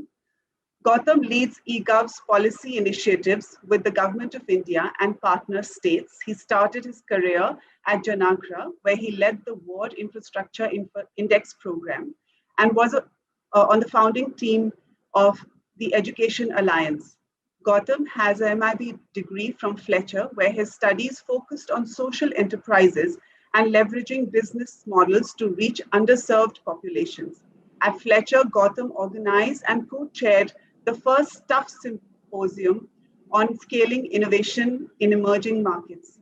Gautam will be in conversation with Arnav Kapoor from Bill and Melinda Gates Foundation, Rachita Vora, co-founder and director, India Development Review, and Kakul Mishra, National Program Head, Center for Digital Governance at National Institute of Urban Affairs.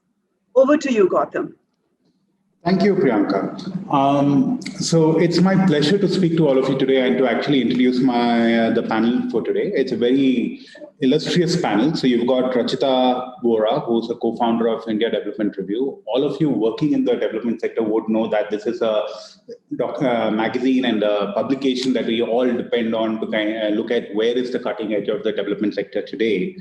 Similarly, we also have Kakul Mishra with us today. Kakul is the National Program Head of the Center for Digital Governance, and she comes with a lot of experience working in the development sector.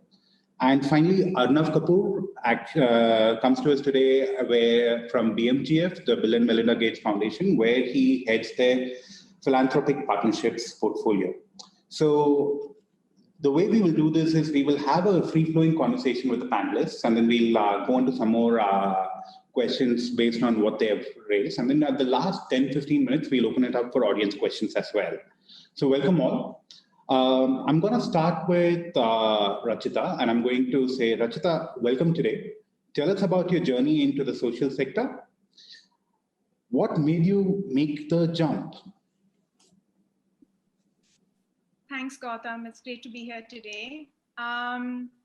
So, as I was thinking about this, in my close to 15 years of working, I've actually never had a 5-year plan. I've never kind of charted out a career path for myself. But I do think that there are a few questions that I would ask myself before I made a transition, between jobs. And for me, those questions were around, one is, of course, is the role, is the work sort of exciting to me? But the second was, will the job really let me learn and kind of push my boundaries? And the third was really about, the difference that the role can make to the organization's mission. And perhaps it's because of the way of thinking of these that I've never actually had a linear, career path. So I started out working at Swadhar, which is one of India's first urban microfinance institutions. I joined when we were very small, and about 40 people, and stayed until we were about 400 people. And it was a great way to sort of get thrown in the deep end and, learn a bunch of things working at an implementing organization. Then after business school, I felt that I wanted to work at a funding institution, because I felt that just in terms of the potential for impact, if you're working with a portfolio of organizations, it could be greater. So I spent some time at Godrej CSR. They had quite a pioneering sort of model well before the CSR Act, but I felt it was too removed from what was happening on the ground. And so finally, I found my way to Dasra, which is incidentally where I met the co-founders of IDR as well. And at Dasra, I led a 250 crore alliance that was funded by USAID, Piramal Foundation, and a couple of other funders looking to support the adolescent health ecosystem in the country. And that I felt gave me a very good perspective on everything happening in the sector. And in some sense, the seeds for IDR was sown at Dasra. And then shortly after leaving Dasra, we got together with the other two co-founders and set up IDR. Fantastic, thank you. And with that, I'd love to bring Arnav into this. So Arnav, you've been at BMGA for a while now. It would be great to understand your own journey into the social sector, especially since you started in the corporate sector as well. And you're one of the youngest on the entire list of speakers today. So that also speaks to the high achievement so far. So what advice would you give to people in terms of your own life journey and how you entered the sector? What should people look for when they are thinking of making the leap? Thanks, Gautam. Firstly, I hope everyone's doing well, safe, and also getting vaccinated if anyone's eligible.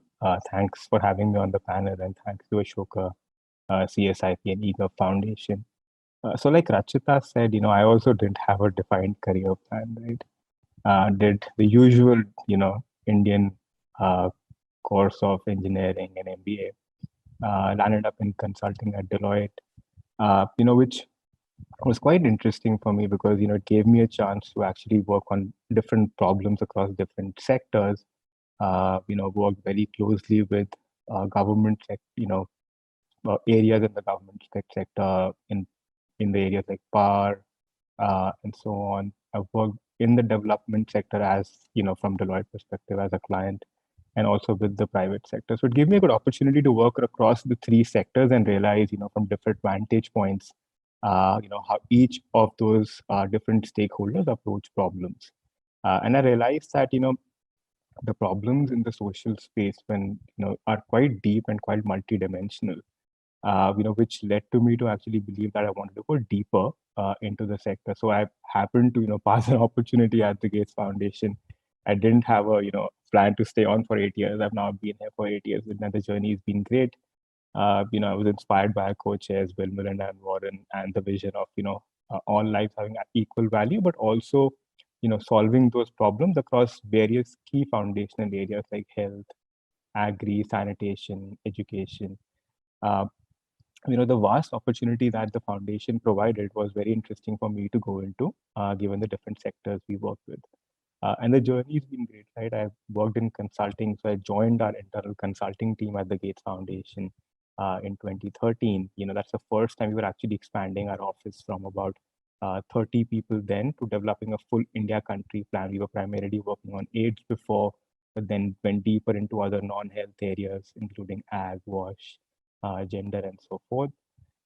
So that role gave me a good, 360-degree view of the foundation, both at the deep end of the work, but also at a process level. So then I subsequently moved on into our poverty alleviation team, worked on the agri area, steered investments, then jumped to our health team where I was involved in driving a primary healthcare transformation project in one of the largest states. And then came back into a more cross-cutting role, where I'm now leading the foundation's philanthropic partnerships portfolio across both India and South Asia. And our co-chairs who are philanthropists themselves are quite keen to, promote philanthropy and partner with philanthropists across the world. So the work basically requires to build out, partnerships and collaborative platforms with foundations and also shape the ecosystem.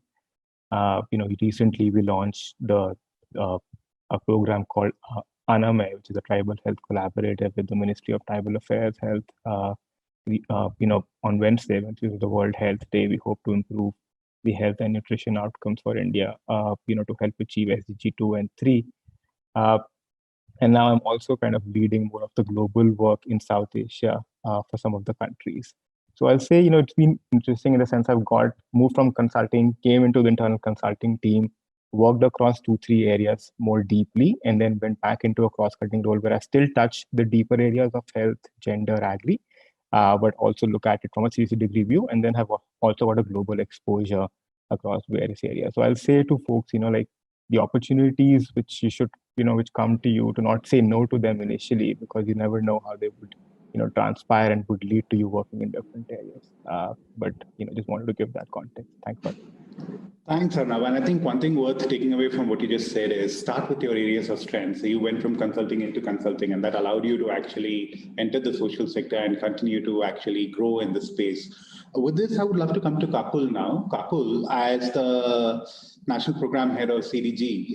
It's interesting because you've had a multi-storied journey across multiple sectors, and you've actually gone into multiple sectors at multiple points in time of your life. So you had a more non-linear career path than all of us even on this call. So I guess it would be interesting to hear your thoughts on this. What has your journey been like? What has made you take these leaps of faith that you've taken at various points in your career? Thank you, Gautam. Yes, indeed, it's been quite a zigzag journey that I've had over the course of over 2 decades. And I'm very happy to share it in the context of the young audience here. I think a lot of sentiments that have been echoed across panelists, which is about what are you good at, and come with the context of you will learn on the job. So, I did follow that standard path of doing an MBA. Having said that, I must say in college, I was a volunteer teacher for Akanksha and always had that tug to kind of contribute towards this development sector. But I'm talking 1999. We didn't have very well-defined paths then as we have now in front of the generation. So I did my standard brand marketing kind of a linear path, but thankfully I got opportunities of working, like Arnav had mentioned, in the development sector with them being a client and consulting and operationalizing projects. And I worked with the government, I worked with some central ministries in capacity building programs, and that left quite a mark.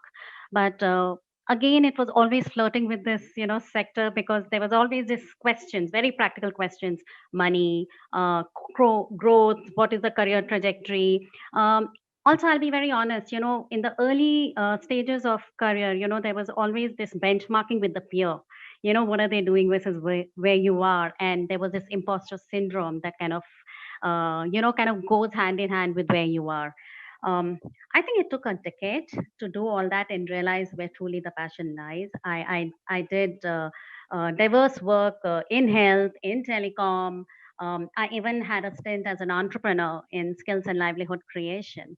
And then I realized that there are such brilliant opportunities which converges your passion and what you have learned. So I'm a deep generalist. Okay, I don't have any specialist domain, so to speak, except for the fact that I love getting transformation from the context of aggregating, joining dots to solve a problem. And what better problem than the complexity at a national level? And through this course, I think what has happened is I've understood that if you actually take from each experience to the next, and get those fungible skills honed up along the way, while you also continuously learn, there is absolutely, I echo the last panel's conversation. There is no such thing as I've cracked this, I'm a cat at this. There's a constant learning journey. Even today, I'm on a learning curve. And this opportunity where I am at today presents a platform where you are able to bring in, and I think it's not just at my level, it's for all the team CDG that I speak to, where we have an opportunity to operationalize, work at policy level, work at implementation level, work at critical thinking, complex problem solving, tech, data, hand in hand with human, 21st century skills and understanding the human and the societal dynamics. So that's how I will put it as. So don't go with the preconceived notion. I think you should go with the flow and take from each experience to the next one. Thank you so much for that, Kakul. And I think I'm going to pick up on what you just said about skills, right? So question to you now, and then we'll go in reverse order. What skills and attitudes really helped you achieve success early on in your career? And it's useful for us to learn from someone who had to be a bit of a trailblazer back when pathways weren't so clear. And what skills would you urge the new entrants to focus on today if they're looking at building a career in the sector? So, one thing from a skills context I should highlight, and that really helps. And now we have jargons for this. So I'm going to try and go away from the jargons. Is truly the ability to problem solve. See, the capacities, the complexities of situations are always going to be there. I think it's been nuanced that unlike a corporate environment where it is still a one-to-one or maybe one to some XYZ variables in a development sector context, and if I wear now the government hat and a mission hat, the complexities are much more. But what's very important is to have this ability to problem solve here and now and for the next level, and not try to kind of go at a level of, okay, I'm going to change it all, because it becomes very overwhelming. That's one.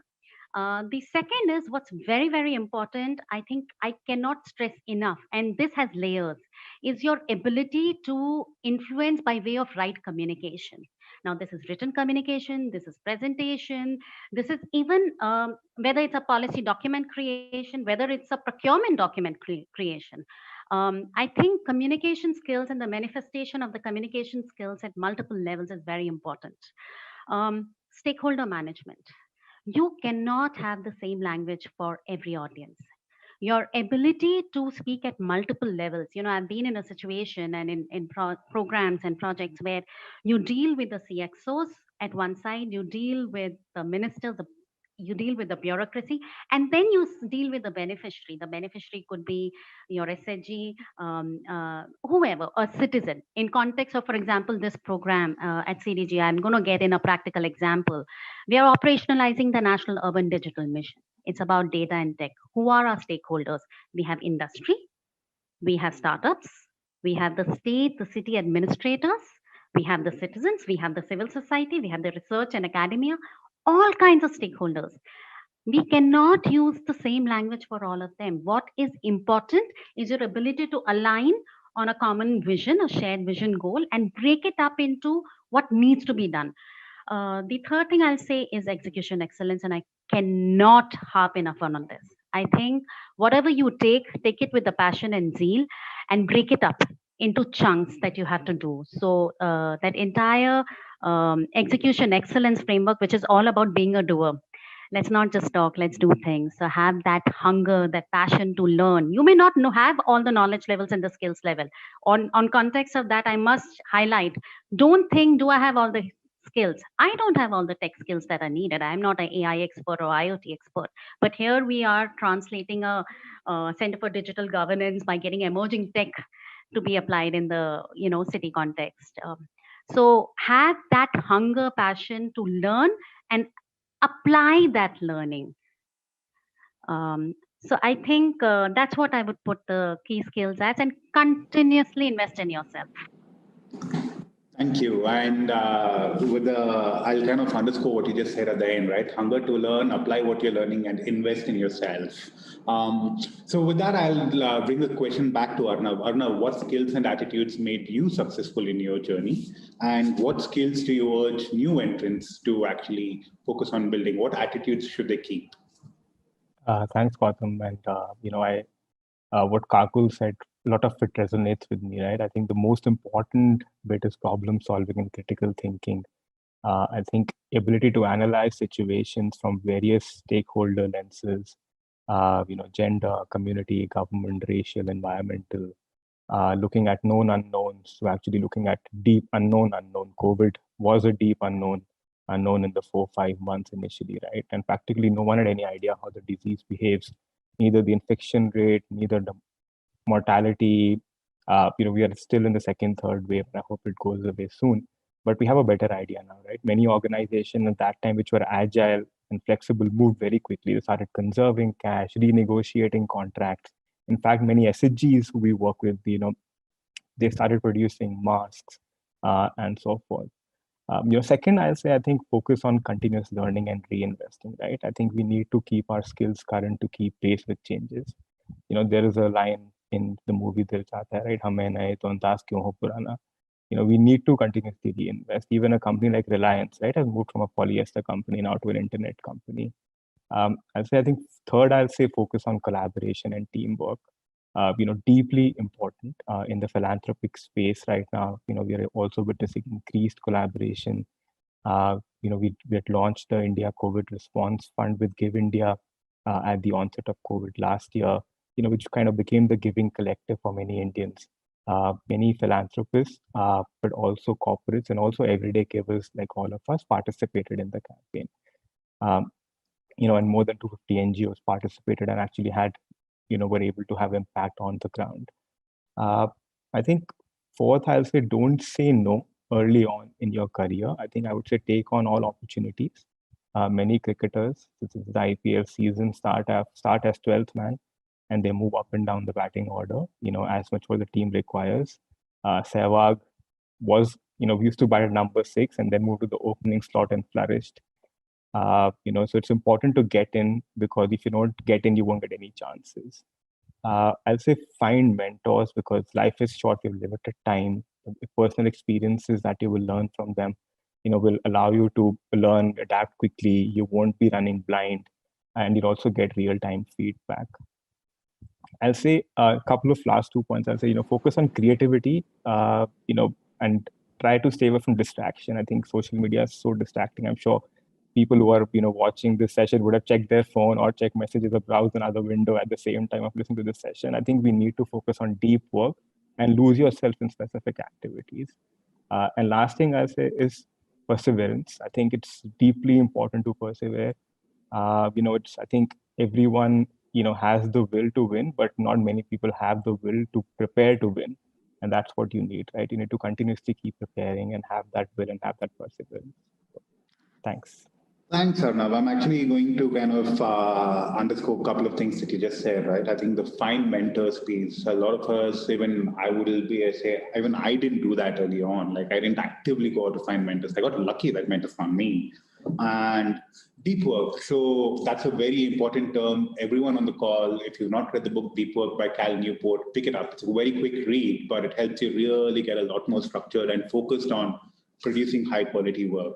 With that, Rajita, I'd love to come to you. Same question, the skills and attitudes that made you successful, and what skills and attitudes are you now telling all the new entrants into the organizations and the sector to pick up and learn? Thanks. So I echo a lot of what Kakul and Arnav have said, so I won't necessarily repeat that. I thought I could speak a little bit in the context of media for those of you that might be interested in that as a career option.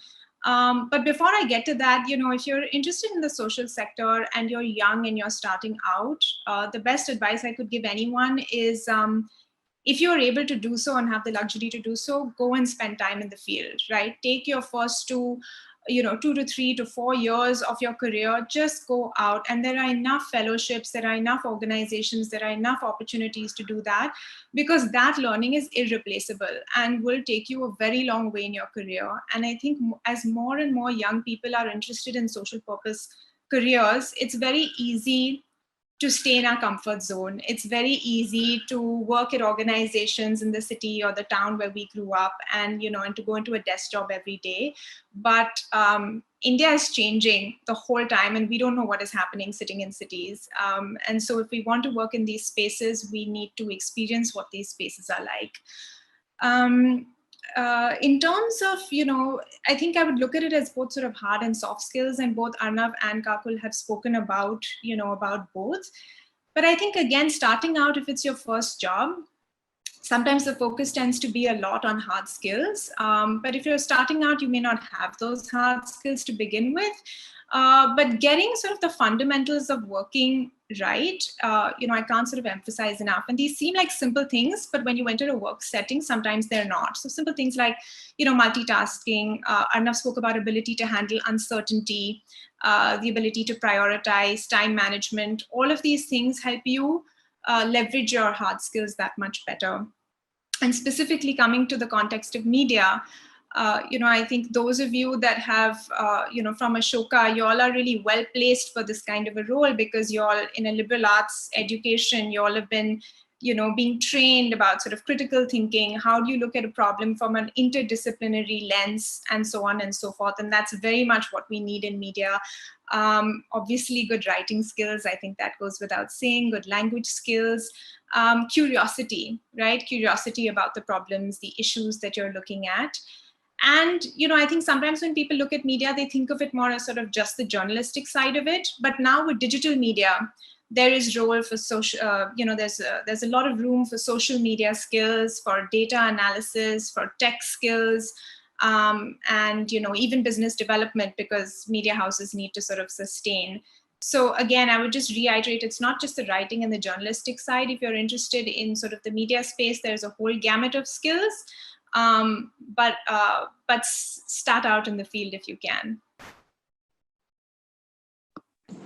Absolutely. And so actually with that, Rachita, you answered the next question that I was going to ask us, which was, since you're at Ashoka today, what are the skills that liberal arts students really bring to the table? So I'm going to go back to Arnav on this.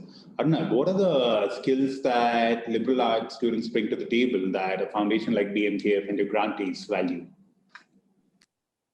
See, I think before coming to the panel, I think Ravi also spoke about some of this, right? Like the liberal arts students in a rapidly evolving world, and I think the liberal arts course gives a very expansive view and teaches us a few things, some of which I mentioned before, like problem solving, critical thinking, looking at, from various lenses, gender, racial, environment, the known unknowns to the unknowns. I would say looking at aspects like intersectionality of many things, like space, like, gender, you also need to see the role of men and boys in it. We need to understand the LGBTQ community in it. Then you need to overlay, different various facets of rural, urban, working with government, right? So in looking at all of the different stakeholders, I think it's important to do that. I'll also say, just re-emphasizing the point I spoke before on, collaboration and teamwork, right? I think that's is most critical. I think most liberal arts students in their different projects do also, execute those projects. I think you really need to hone that because, you really need to work with different stakeholders, and collaboration is, I think, deeply important, right now. So I think some of which I mentioned before, creativity, problem solving, looking at different lenses, different stakeholders, trying to ask the right questions versus, going into solve the answers, looking at the problem statement from various perspectives and spending more time, with the right question versus jumping to the answer, which we sometimes, everyone wants to answer, but hey, what's the question, right? Which we really need to answer. So I would say, analyze these things deeply, look at both science and art of things. I think it's deeply important, even if you look at data science, right? Like which it just takes more than a left-handed brain now to, actually cull out real business insights. We deal with tons of data these days, and dashboards, I don't think, provide all that information, which is the right, what's the right insight from that dashboard. That, getting that insight takes just more, than having statistical analysis skills, right? You need to understand user-centric design, understand the context, the multidimensional structure, intersectionality, joining these various dots together, like an artist, would tell you from a story, from a big data perspective. In fact, for liberal arts, I'll say the word STEM, which is science, technology, engineering, math. I hope it get expanded to say STEAM, where A would come in for art in the future, because I think arts is, you need to have that combination of both science and art, as we move forward. So. Thanks, Arnav. And so, Kakul, very quickly, since we seem to be repeating, is there anything additional you would like to add to what Arnav and Rachita have said in terms of what you're looking for from liberal arts students and the kind of roles that you recruit for? So I think most of the ground is covered. I will only wear the hat of at Center for Digital Governance. We've been on a hiring spree, and we've really kind of trying to get the best of the talent to operationalize one of the most ambitious missions in the urban development space and digital transformation space. And interestingly, currently in my team, I have more than just the tech roles. I have a very fair mix of liberal arts, kind of leading the program associate and research associate roles. I think the skills and the functionalities covered both by Rachita and Anna cover that ground. I think it's not, the linear boxes don't work anymore. As we say, digital transformation is more about humans than digital. So it's as simple as that. So the creativity, problem solving, communication, very important, collaboration. CDG, NUADM is all about partnership and getting and aggregating that towards a program implementation. So absolutely, it's go for the kill. If you have that passion, go for the kill. And it doesn't pay badly, by the way. Huh? This is something that's a convergence and checks box. It's a lot of hard work, very decent money, and great sense of accomplishment in terms of what you're trying to do. Thanks, Kakul. So with this, I think I'm going to come back around to Rachita, and I'm going to touch upon one critical topic that Arnav brought up, the importance of mentorship in your personal careers and journeys. And I will ask you to kind of talk about what mentors have shaped your career path, and what do you get from mentors? What decisions did you take because of a mentor that you would not have taken otherwise? And then I'll come back to Arnav and Kakul with the same question. Rachita? So I think like you, Gautam, I didn't go out actively seeking mentors. I was fortunate enough to be in organizations where people became my mentors over time. And honestly, in terms of support, it's been a range of things. It's, you know, the beauty of it is that it's been small things. You know, how do I have this conversation or negotiation about my salary? Is it right to say this? Is it wrong to say that? To bigger things like I have these 2 job offers in front of me and I don't know which one to take, and it is a fork in the road, and how do I kind of decide? And I think for me, you know, having a mentor is just, you know, it's the power of having somebody who has walked the path you are walking before you, has lessons, has insight, has perspective. And when you are flipping out about something, which happens from time to time, they're there to kind of be in your court, but at the same time, you know, give you sort of just sound advice and put things in perspective for you. And you know, one of the co-founders of IDEA, Smarnita, she was actually my mentor at Dastra, and over time we've become friends. Now we're partners. You know, but over the course, she has been a mentor and actually continues to be on many topics as well, even now. Follow up on that itself. Are you mentoring anyone these days? And if you do mentor people, why do you mentor people? I would like to think that, you know, I am in an informal setting mentoring people within our team at IDR, because we're still a small organization. We're about 40 people. There's a lot of interaction between sort of, and younger people on the team.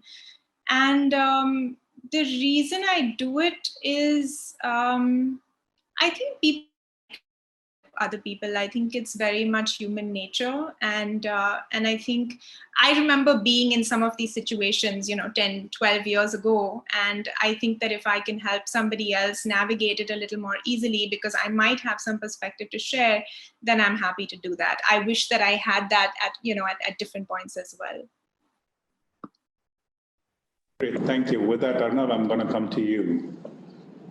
Who has mentored you along the way? What have you gained from mentorship? And are you mentoring anyone today? Like Rachita was saying, I also didn't seek out mentors formally. I don't even know, who I think of as mentors think of me as a mentee. But I've cultivated relationships along the way with, with various people that I've worked with, both either senior or, EPR, or even juniors in that sense, because, there's opportunity to learn from everyone across the board. So, in most cases, it happened kind of organically because I've been proactively seeking feedback. I think two or three areas where mentors have really helped, I would say, one is, various choices from a career standpoint that you would make, right? Should I join Deloitte? Should I join Gates? Should I go back and take some other opportunity in the private sector? Should I join a startup? These are all, various things which will come to you, right? So it's always, always very helpful to speak with someone, get their perspectives, who's kind of seen it from various points, done it, gone through various situations in their own own careers. So it helps you bring a sounding board, I'll say, in many cases, right? Second, I'll say even in day-to-day, day-to-day jobs, or even in classroom, right? There are so many different, I would, fire drills or critical projects that you might be working on, and you can always, walk up and learn from their own stories on how they navigated situations, whether it's with government, whether it's partnership with other philanthropists, or with the private sector if you're doing an investment. What are those key things to always have a lookout for. So it's also helped, learn quickly some of these things rather than learning them, on the ground, which will happen organically. But like a company which, grows through acquisition very quickly, from 1x to 5x, that advisory that you'll get from a mentor can help you in the same way. And, to your question on me, again, mentoring, so I don't know whether I'm, again, qualified or, people who I work with in an informal setting think I'm mentoring them, but I always, do try to share what, I've learned and, provide honest opinions and honest, unbiased, thoughts on, looking at things from both pros and cons and different vantage points. And I think it's important to give back, whether it's formally or informally, because that's how, you'll actually cultivate, various professionals and various people that you work with. Thank you, Arnav. Kakul, very quickly, same question to you, and would love to hear more about both your mentors, your mentorship journey, as well as people you're mentoring right now. I do wish I had a structured mentor. It's been more of a discovery learning in my context, honestly, and experiential learning by way of, leveraging the journeys of people you have crossed paths with. But yes, I think the journey would have been more constructive and maybe more enriching if I did have a mentor. And with that hat on, one of the things I always do is be accessible, irrespective of hierarchy, structures, whatever, at workplace. I think accessibility is a very key thing. And I must say, it's great to see the young generation. They are so much more forthcoming and so clear about their demands and their own thinking. I've seen that kind of switch, if I may say so, across structures, across corporates, development sector, and it's a two-way process, by the way, and that way, in that context, mentee, yes, in that context, definitely the team and also the extended co-workers, and you equally learn from them, because it's always a two-way street in that sphere. That's how I'll put it, Gautam. Thank you so much. So I've been told we have about 5 minutes and there are questions from the audience, and I believe the team at Ashoka has curated some of these. So I'm going to throw them to the panel. Feel free to jump in and take a question if you want, and then I'll go to the other two people quickly. So question number one from the audience is, if you're looking at creating larger systemic impact, what is the role of joining CSR, nonprofits, NGOs? And here's an interesting one. Would it be easier to actually join the government and work in the public system itself? And I think, Kakul, I'm going to direct this to you, since you are today the voice of government here.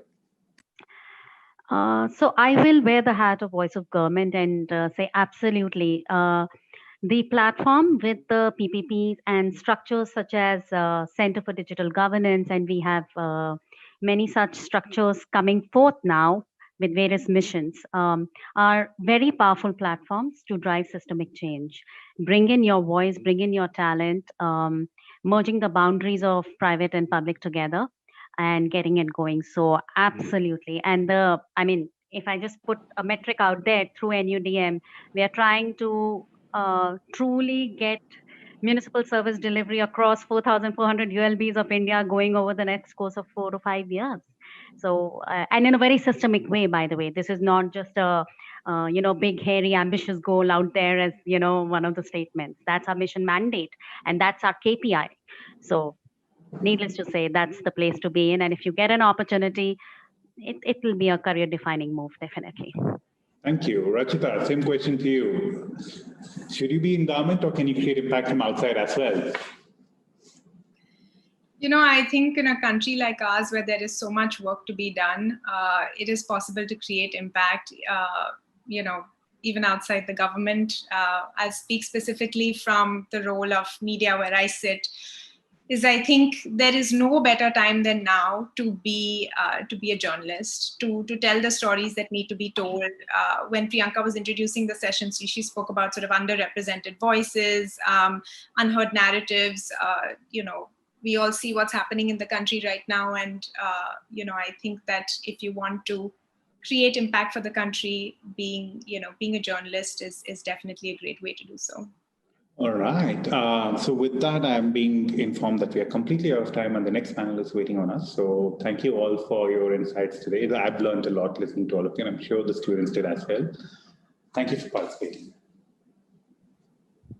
Thank you so much, all of you. Thank you, Gautam, Rachita, Arnav, and Kakul. Gautam, you emphasized the need to invest in oneself to flourish in the sector, and rightly so. You resonated the importance of having mentors in helping students to do high quality work. Rachita, thank you for pointing out the importance of the combined experience and learning of what your work was at Godrej, CSR, and Dasra, and the establishment of IDR. And you advise students to spend time the initial years of their careers on ground, very, very critical. Arnav, thank you for sharing your experience of how you moved from consulting to BMGF, and sharing your personal journey and learnings in this space. And Kakul, you spoke about the learning opportunity that is available in the sector, and you advise students to go with the flow and learn along the way. Most of the skills that you all mentioned, critical for this sector, is something that we are teaching at Ashoka. In fact, all of you actually repeated the same skills. So thank you so much for your time. And as Gautam, thank you for helping us organize this as well. And as you rightly said, we are running out of time. So with this, I'll move on to the next panel on fundraising and philanthropy.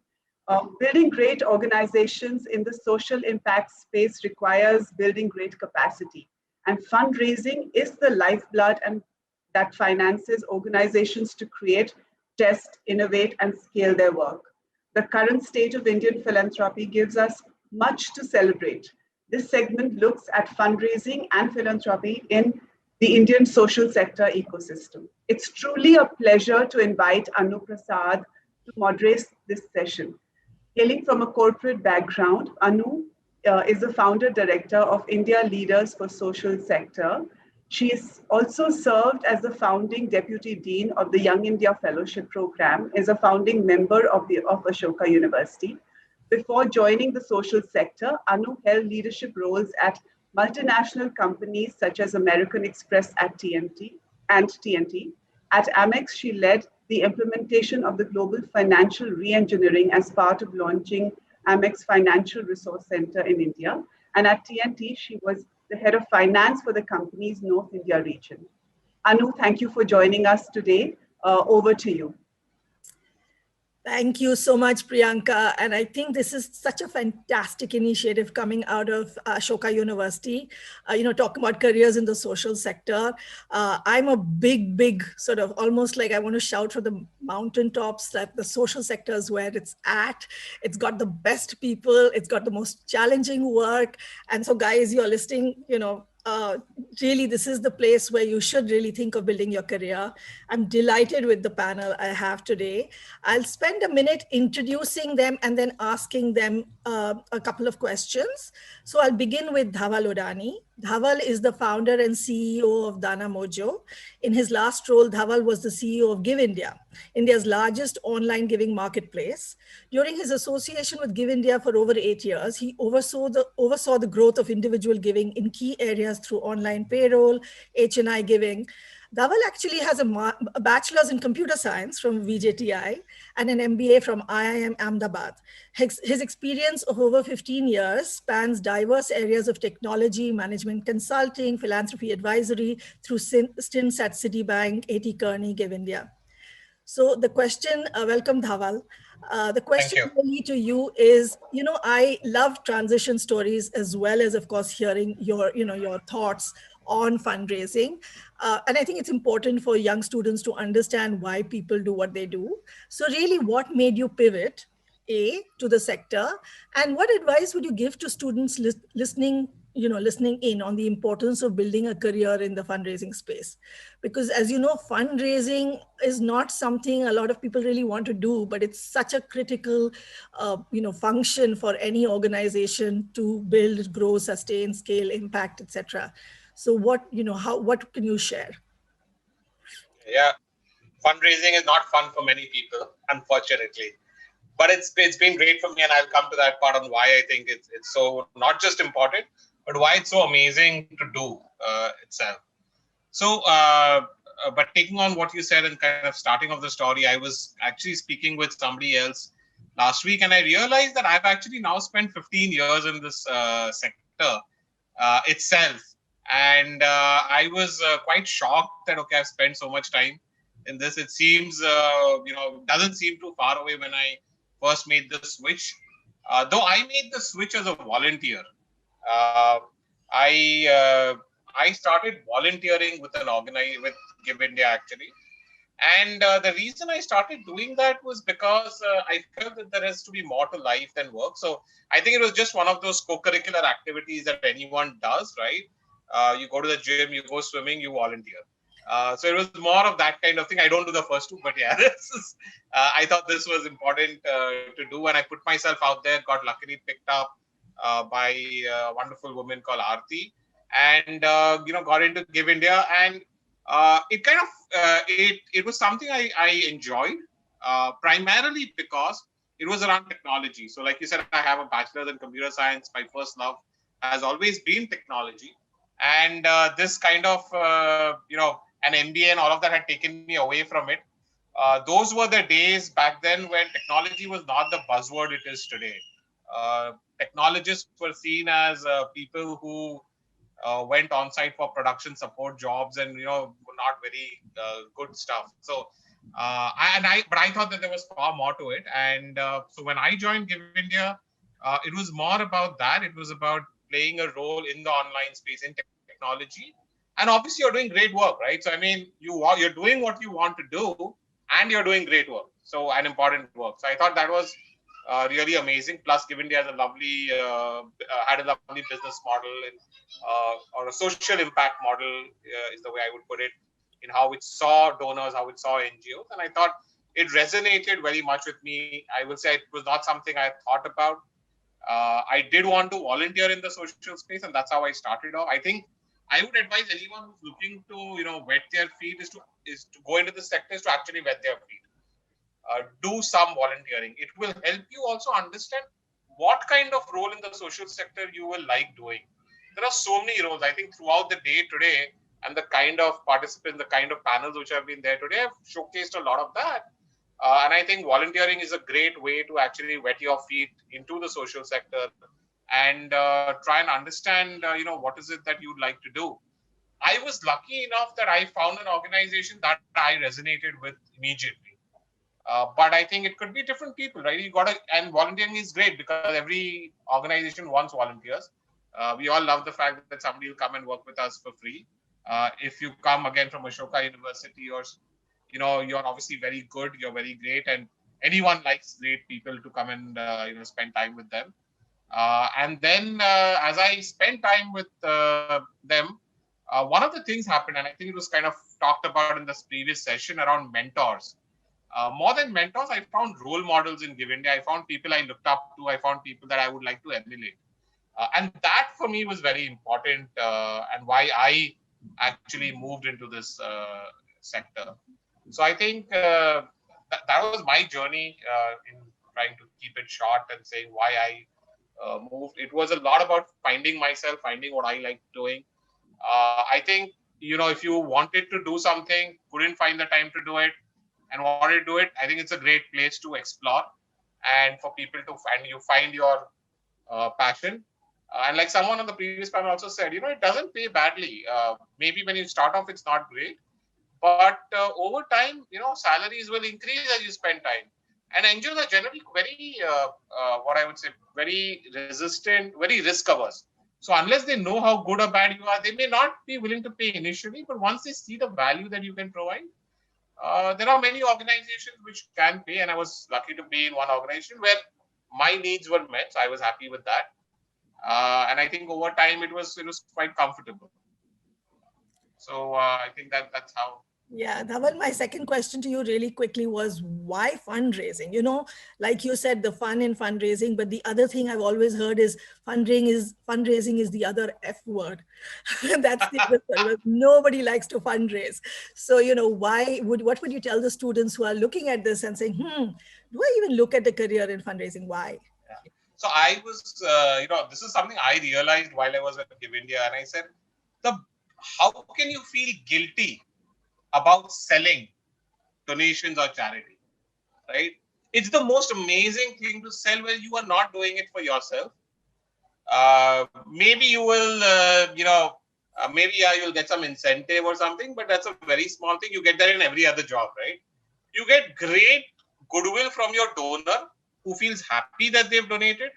You get great goodwill from the beneficiary whom you're impacting. And you can never oversell this, right? You can never say that I have sold enough. There's no enough in this. You can keep selling more and more, right? I always feel surprised that we feel very comfortable selling material goods or anything, anything, services, goods, whether it's Coke, Pepsi, Blaze, whatever. We feel so comfortable selling that. We don't mind selling a lot more of that. We talk about it a lot more. We say, this house, that house we sold or whatever. We're so comfortable selling that. But how can we be not comfortable selling something which we don't get benefit out of? Somebody else is getting benefit out of it. Like I am always that's something which has always energized me. That I am not doing it for myself. I am getting money for others, and as a result of it, the more I can get, the merrier. And if I can tell somebody to keep giving more and more, nothing like it. Absolutely. I'm going to, a lot of what you said, and I've written it down, volunteer as a measure. That's absolutely a wonderful way of sort of figuring out this. And, you're never too young to start volunteering. A lot of inspiring people. I mean, I feel like a kid in a candy store because every time I listen to people from the sector, I recently heard Anshu and I've heard him 10 times, but every time I hear him, there's so much to learn from him. It does pay. So there are lots of myths and perceptions about the sector that you really need to sort of revisit. Yeah, and of course, the mantra I run a fundraising program is, if you don't ask, the answer is no. So, we are always telling our fundraising professionals, if you don't ask, the answer is no. So, pooch lo bhai, otherwise it's a no anyways. But I'll come to my next guest, Gayatri. Gayatri is the COO at A.T. Chandra Foundation and brings to the table a mix of close to 20 years of strategy consulting and development sector experience. Prior to ATCF, she was the CEO of ISLI, India School Leadership Institute. She was also the CEO at Teach for India and played a significant role in the scale-up of operations during the TFI's first 6 years. Gayatri has also previously worked at Dalberg Advisors, OOC and Seek Strategy Consultants, and Avalon Consulting, managing clients across sectors. She has a master's in management studies and a bachelor's in commerce from Mumbai University. So Gayatri, my question to you is that, in your career, you have actually worn both hats. You've been a fundraiser as at ISLI and previously, and you are a donor at this point. Can you share with us what are really the skill sets you believe are critical in both the areas? Sure. So one, I would say before you become a donor or you join a foundation, I would actually say do fundraising first. But that aside, specifically to the skill sets, if you're fundraising, I mean, this sounds very obvious, but you need to be able to market, to sell. And believe me, I think that that's the one skill that will take you across sectors, across whether you're working the not-for-profit, the for-profit. This is a fundamental skill, right? You join an HUL, they put you in sales first. So I think for me, and I think that was as well, I mean, the entry point into the sector was fundraising. And I think that actually set my career for me, right? In the fundraising role, like I said, the skills that you asked me about, one is marketing and sales.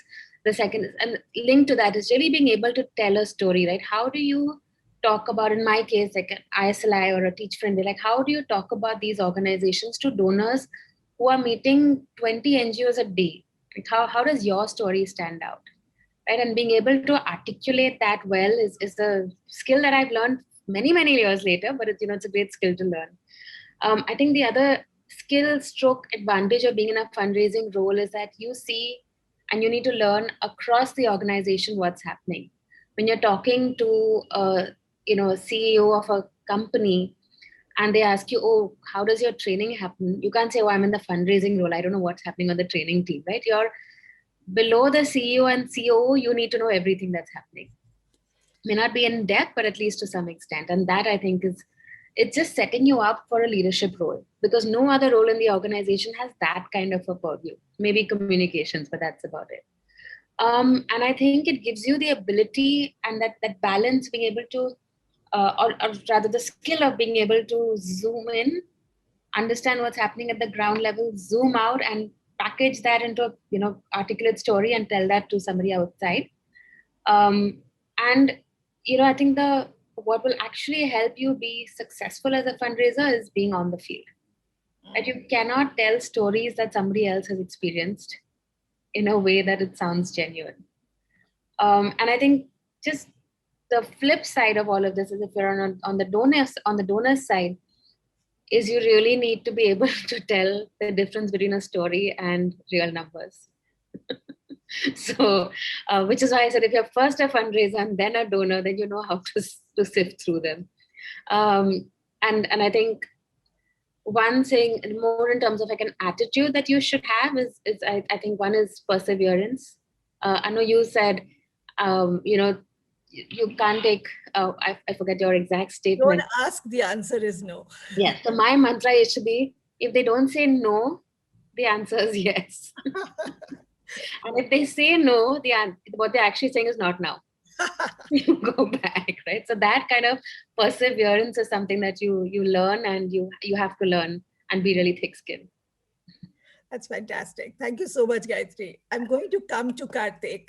Karthik is the executive director at Ashoka Impact. He's led investments into and serves on the board of startups across housing, financial services, waste, education, and technology.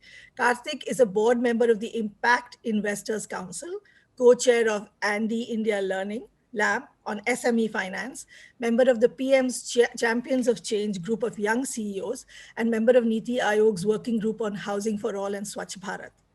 Prior to founding Asha in 2014, Karthik has a decade of experience in VC, venture capital, entrepreneurship, investment banking, and international development in India and the US. Karthik has a bachelor's degree in finance from Wharton and a master's degree in international affairs from Columbia. So welcome, Karthik. Thank you very much. Lovely to be here. My question to you is, and this is, a lot of young kids want to, young students are listening in on this. Why impact investing? Why should they build a career in impact investing? And of course, what are the skill sets you consider important for students to come into this space? Thanks, Anu. Great to be here. Such a wonderful set of discussions. It's great to see it from an interdisciplinary perspective over the course of the day as we define the social sector, and to hear Dhaval and Gayatri's perspectives. Impact investing is basically a word which is sometimes misused, misunderstood, can be used in different ways. So I like to just call it financing for development. So impact investing typically actually refers to a full spectrum. On the left, you've got philanthropy. On the right, you've got commercial capital. And it's not just impact investing in between. That also gets further segmented. You've got on the left, strategic philanthropy, blended finance, lower return kind of finance. On the right, closer to commercial investing, ESG, which is kind of sustainability investing. And then impact investing basically tries to have its cake and eat it too. It says we will create social impact and we will make financial returns. So, so for me personally, I know it's been interesting because I'm 40 years old now. I've been doing impact investing basically since the beginning of my career. For 3 years, I was an investment banker, and then I basically got involved in impact investing. And this sector has grown. So first thing is to understand is that it broadly means financing for development. So it's a very interesting space to be, because you're basically matching the right capital with the right projects. That's kind of the essence of it, right? So there's a little bit of that fundraising. You can think of yourself as like a Robin Hood. You're going to wealthy people. You're trying to get their money for some social good. But you're also selecting and underwriting those projects. There's a lot of projects in the world, if I can call them that. So you have to know what stage, what sector, what entrepreneur, why. It's not just giving capital away. And you build a portfolio and a track record of that. So you essentially become like a generalist who matches capital. Obviously, there's a good feeling when you're able to give capital to a project that does well.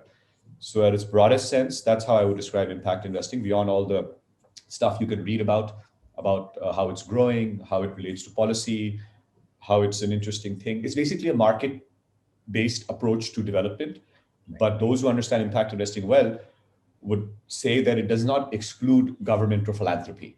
So I would submit that it's also about partnerships, because impact investing at its crux is about finding innovative business models, okay, to social problems. But when those innovative models are found, they could be scaled through philanthropy or through the government.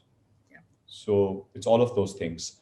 And then in terms of the skill sets required for someone who wants to do it, just building upon what was said, I'll say this from my perspective, as someone who's hired a lot of associates, analysts at Asha, previously at Lok, at Avishkar, and at my own startup.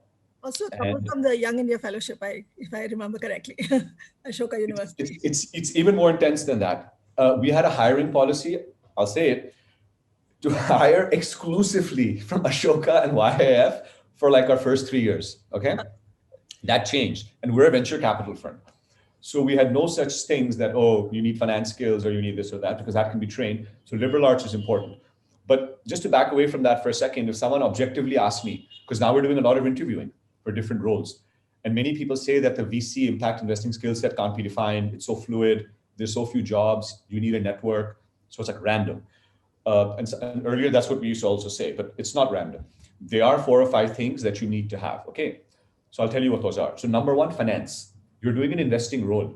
So you have to understand the basics of finance. That doesn't mean you need to be like a modeling expert or know anything about jargon.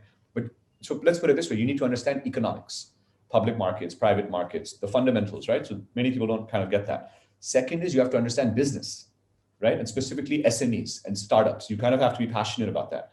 And you have to understand certain sectors, right? Some people are just kind of not into those technical sectoral details. That's the second like red flag. And third is kind of innovation in tech, right? Because if you think about it, investing is basically the Venn diagram of these 3 things: finance, business, and innovation. And what is innovation? A lot of it is about technology. Like that was a gap for me. Like, like I don't even know how to use basic apps, let alone stuff like what is AI, what is ML, what is happening here and there. So if you don't know that stuff, educate yourself on it. So these are the 3 basic like things. And then on the other side, you have the soft skills, which are so important, right? And it's worth talking about that for 1 or 2 minutes, because, and just building upon what Gayatri also said, right? And this is where the liberal arts stuff comes in, because many people think about soft skills correctly as reading and writing. Needless to say, right? You have to have excellent fluency in that. But think about it this way. Go back to the sales role. You're sometimes selling to an investor, and oftentimes you're in the field and working with the beneficiary. So you have to fluently be able to communicate with. You're building human relationships with entrepreneurs for 4 or 5 years. It's art and science. There's a lot of drama and stuff involved. Sometimes things won't go well. So you need to have a really high EQ. You need to have super amounts of empathy, humility, all of that jazz. And people sometimes forget that. They just focus on those 3 technical skills. Say, well, I understand finance so well. It doesn't matter if you don't know how to communicate, if you don't know how to deal with human beings. So this is why it's kind of like, the left brain, right brain balance. And there's no like perfect profile. You just want someone who understands a little bit of economics and business and cares about it. That's the overlying thing. But what really cuts through it is the passion. No one is going to have a perfect competency set and all of the above. But if they've got decent communication skills, they've got decent technical skills, and they've got like a profound passion for some particular type of impact, because usually it's either a sector or something. People are like, I really care about education. And then those are the mixtures that we look for. Yeah, I'd like to actually add one more thing. I think active listening skills. Nobody ever talks about it, but it's so vital to be able to listen. Yeah. And I can't sort of underline it enough. But I'm going to ask you a follow-up question, Karthik, before I go back to Gayatri and Dhaval. So impact investing has become popular and crowded, and also covers a range of things from ESG to philanthropy, as you shared. How do you see the space evolving, and what should the candidates do to keep in mind about new developments in this space? Like there's so much happening around the social stock exchange, the impact bonds, other key trends. So any sort of words of advice for people who are looking at this space? Yeah, totally. Evolving space. Yeah, go back to first principles and move away from jargon. Now these things are starting to get defined, right? Many times people confuse sustainability, impact, and social. There's a lot of literature on this. So, so think of it as an inverted pyramid. that there's a broad layer, then there's a middle layer, and then there's a more specific layer. People get argumentative about impact management frameworks, and there's so many of them, but conceptually they're all the same. They all talk about people, planet, purpose. People can be broken into outreach and depth. Planet, a lot of sectors impact carbon, and purpose can also be defined. So, so go back to those principles and don't get stuck in this jargon that impact investing is only just like private equity. There's something called blended finance. There's something called ESG. So don't get caught up in the past. Realize that impact investing, if that's even the right word, I keep struggling to even use that word, development finance is at an inflection point. So focus on the future, right? The social stock exchange is a magnificent entity which is trying to bring together a lot of these things. How does regulation shape up? How should capital be allocated between not-for-profits and for-profits, between different mechanisms like crowdfunding, or with HNIs like A.T. Chandra Foundation, or HNI networks like Asha Impact, or VC funds. So think about these structural aspects, think about different sectors. And so I would say just go back to the first principles and figure out, what are you passionate about? Are you passionate about a sector? Are you passionate about really working with businesses? Do you want to work with philanthropists and make them more strategic? So figure out what segment of impact investing is most interesting to you and explore different segments, and don't think of it in a straitjacketed way. Absolutely. Gayatri, I'm going to come to you on something that, that is very exciting, that's sort of happening in the philanthropy world, which is pay what it takes philanthropy. And I really think it's visionary in the way that you guys have articulated. Just share a little bit about, what is happening in this, what was the thought process? And what do you think are early career opportunities for fundraising roles? Will this be a game changer in this space? Because it's a way of sort of funding for non-programmatic indirect costs, breaking the starvation cycle, and, wonderful words for anyone that's running a nonprofit to hear coming from philanthropists. So just talk a little bit about pay what it takes philanthropy, and what are the opportunities for young professionals, given this is the way philanthropists are thinking now. So I'll start with why should you pay what it takes, right? I mean, it sounds very obvious, but unfortunately, a lot of NGOs don't get the money that they require to build their organization. So they'll get money for actually running their programs, but there's this unfortunate belief that the NGOs live on love and fresh air, and money is only required for implementation. If you look at the corporate sector, nobody's speaking that language, right? Everybody is building their organization, training their people, putting in the right HR systems. They have,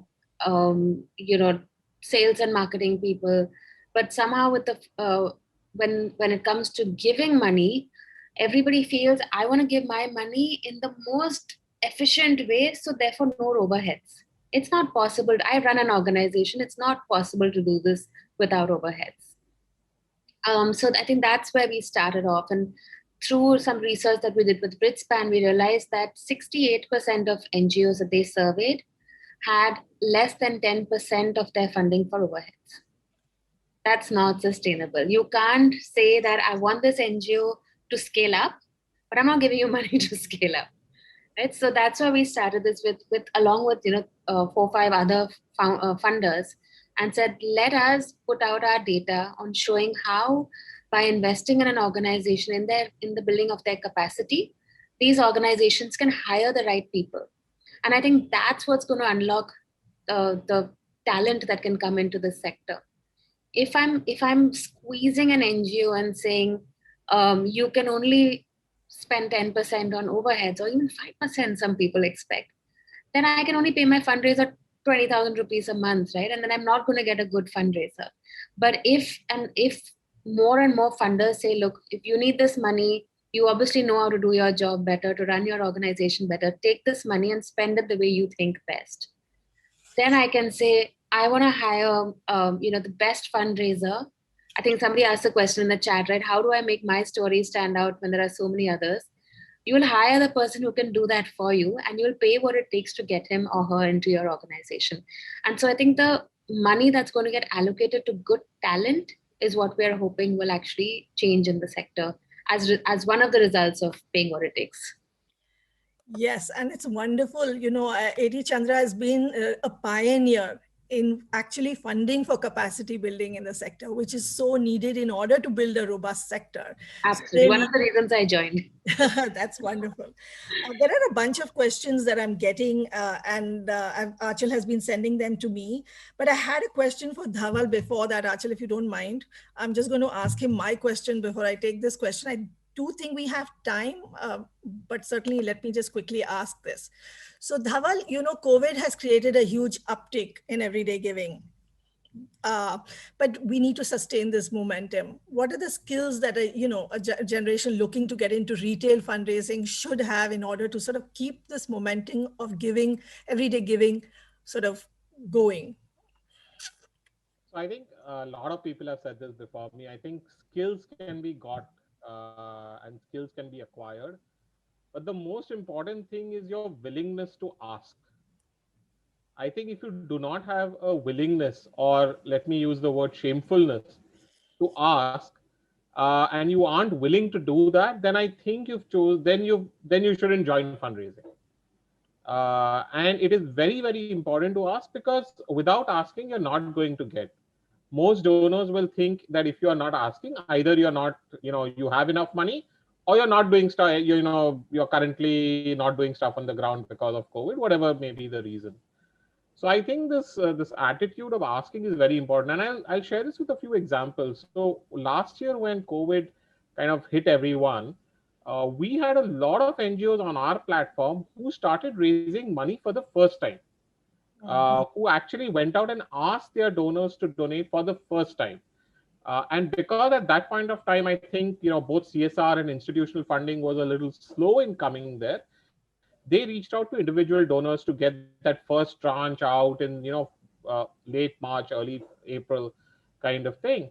And not only were they, and I was also very, very amazed at the amount of money these organizations had raised, even though they were asking the first time. It clearly showed the level of goodwill that these organizations had got amongst their donor communities, amongst the people that they had reached out to, amongst their donors, and people gave in troves. However, at the same time, I will say the unfortunate thing that has happened during the course of the year is many of these folks have backed down. So they have not been, consistent in their approach of saying, let me go and again ask for money after a certain amount of time. And now it's been a year, and I'm yet seeing many organizations not repeating their cycle. I would have said it should have been done much earlier, but I can yet see no, they're not repeating. And I think, I'm sure in their mind, they're thinking stuff like donor fatigue. People have already given, people have lost their jobs, ABC. All of these are reasons we give ourselves because we don't want to ask. This is more of fundraising fatigue rather than donor fatigue. Right. So I think skills are things, and obviously, Karthik mentioned some of the basic skills around, communication, around, a lot of digital media, but all of this can be learned. I think the fundamental attitude of saying, I will ask, and I will ask consistently. And like, Gayatri said, if it's a no, it's probably not now. So I will ask again later. Right. I think that is something as an attitude, I think is much more critical in fundraising. Yeah, no, absolutely. I always, this is a story I always say, you go to an expensive Ivy League in the US, get into debt, quite frankly, to go through that process. And 1 month later, they ask you for alumni funds. I mean, they have elevated that whole asking to the next level, like, man, haven't I not paid enough?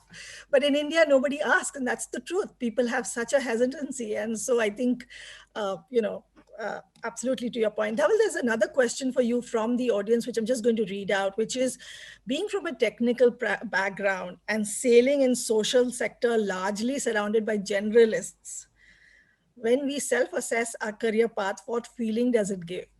So this is for you. I'm just putting it out there. Okay.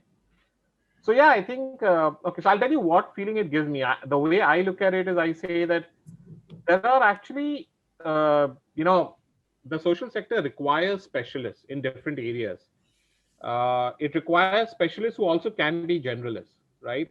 And the way I look at what I am doing, saying, this is a sector, for example, in my case, which is really poor on technology, And I can play a role in actually changing that. And I can play a very invaluable role in making that happen. And I think that's how I would look at it, saying, there is a very valuable, place for you that is there in this. And I will relate that from a career perspective and say, I would think, at least at the mid-level and the higher level in most nonprofits, there is a huge demand for good quality people. The number of people that is available is so low that in many places, I will say that people out there are paid potentially better than what the same person would have got in the for-profit space, because just not enough people are joining there, right? So just because of demand supply, you can actually make more money in the nonprofit space, especially at a mid-level. No, absolutely. I totally agree with you. We run a flagship program where we get senior corporate leaders. In fact, many are in the audience here, Priyanka, I must tell you. Since 2 o'clock, they've been buzzing on our ILS's WhatsApp group saying, great session, this was great, that was great. So I was like, no pressure to me now that I come in right at the end. But there is a question. There is a question from someone who is, I assume, ILSS, which just wants to know what is the advice you would give, and this is to any of you, for senior leaders who are looking to make that transition. What would you say to them? They have built their career 15, 20 years in the private sector. What would you tell them if they're making a transition? What would be your words of advice? Any of you? Karthik? Come now, come ASAP. Like, you're badly needed. And that's number one. Don't stress out about the comp in the short term, right? Meaning like there will be like a dip, and hopefully once you settle down, like things will be okay. Basically just that, to basically take the plunge and to not overthink about the so-called adjustment factor, or the previous question that was asked about technical, and these are all people in this world. Things are now integrated. The world is interdisciplinary, and so you can do a little bit of both. And there's different types of roles that you can do. You can even do a full-time role. If you want to be a full-fledged social sector leader, I believe you can do that if you have the intent. So you have to educate yourself at places like ILSS or elsewhere, and then jump in. And maybe one other point can be made is about the revolving door. When I was in college, in grad school at Columbia, it was very interesting. I was getting advised by a college counselor, and I was super torn between pursuing. I had done like an undergrad at Penn, in Wharton, in a business school, and I wanted to work in, Wall Street. And 9/11 had happened, and my mom and dad are in the social sector. My dad is an economist, my mom's a sociologist. I've grown up my whole life watching all of this stuff, and I'm asking my dad and others for advice. My dad actually gave the best advice, right? I said, should I take a high-paying job or should I do this social job? And back in whatever, 1990 or 2000, it was genuinely like a divergent choice. Now it's not like that.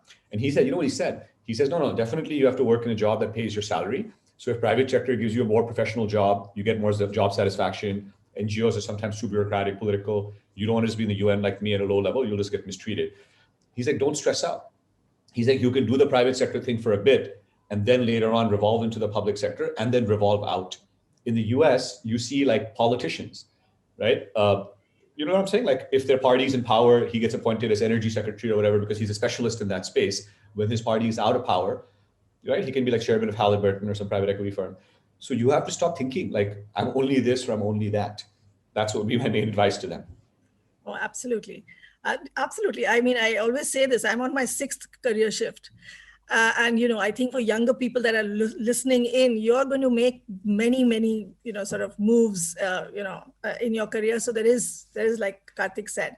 I don't know how much time we have, but really quickly, Dhaval, Gayatri, any last words of advice? I think to the same person who asked this question, what I did was I took a 1-year sabbatical, which was a joke because I obviously after 2 months knew I was not going back. But it helped me have that safety net when I was making this decision because, we were at a time we were like, oh, we should be having kids now. And I was like, how will I manage on a social sector salary? I have to say, the other thing I would advise is join in a fundraising role. And I'm genuinely saying that you learn the maximum really fast, and it is a fast career growth from there. This is a part of NGOs that where NGOs are lacking and are looking to lap up the best people. Somebody with 15 years of experience can really be able to talk to senior people in the industry. And I think somebody like you will be really, really relished in the sector, and you will be able to grow very quickly as well. Absolutely. Dhaval, any last words? And Nina is saying so true. So she agrees with you, Gayatri. Dhaval, last words before we wrap up? I would say one thing is don't look at this as your retirement job. It's going to be far more difficult, far more strenuous than what you have ever done. So as Karthik said, try to ease into it, try to volunteer, figure out what it is. Look at it as a silver inning if you may want to. Look at it as a, a second phase if you may want to. But get in there realizing that these are organizations which are low on resources, low on constraints. You may have been used to a certain way of working, the coffee cups coming there, the copier, somebody's going to do it. A lot of stuff you'll have to do on your own. So try to volunteer and understand how this works. From a pay perspective, I would only say you can't, at any level, right? If you look at it and say, compared to my peers, you will be low. You may be low, but it will yet be comfortable. And I think that's what you probably need to look at, is think what is comfortable, not what is equivalent. Also with visionary philanthropists coming in and, supporting Pay What It Takes, etc. You might certainly see a, even better pace. So really putting it out there. Thank you so much, Dhaval, Gayatri, Karthik. Thank you so much, Priyanka. Let me know if there are many more candidates that think of the social sector, because I think that's really the place to be. But thank you so much for inviting us.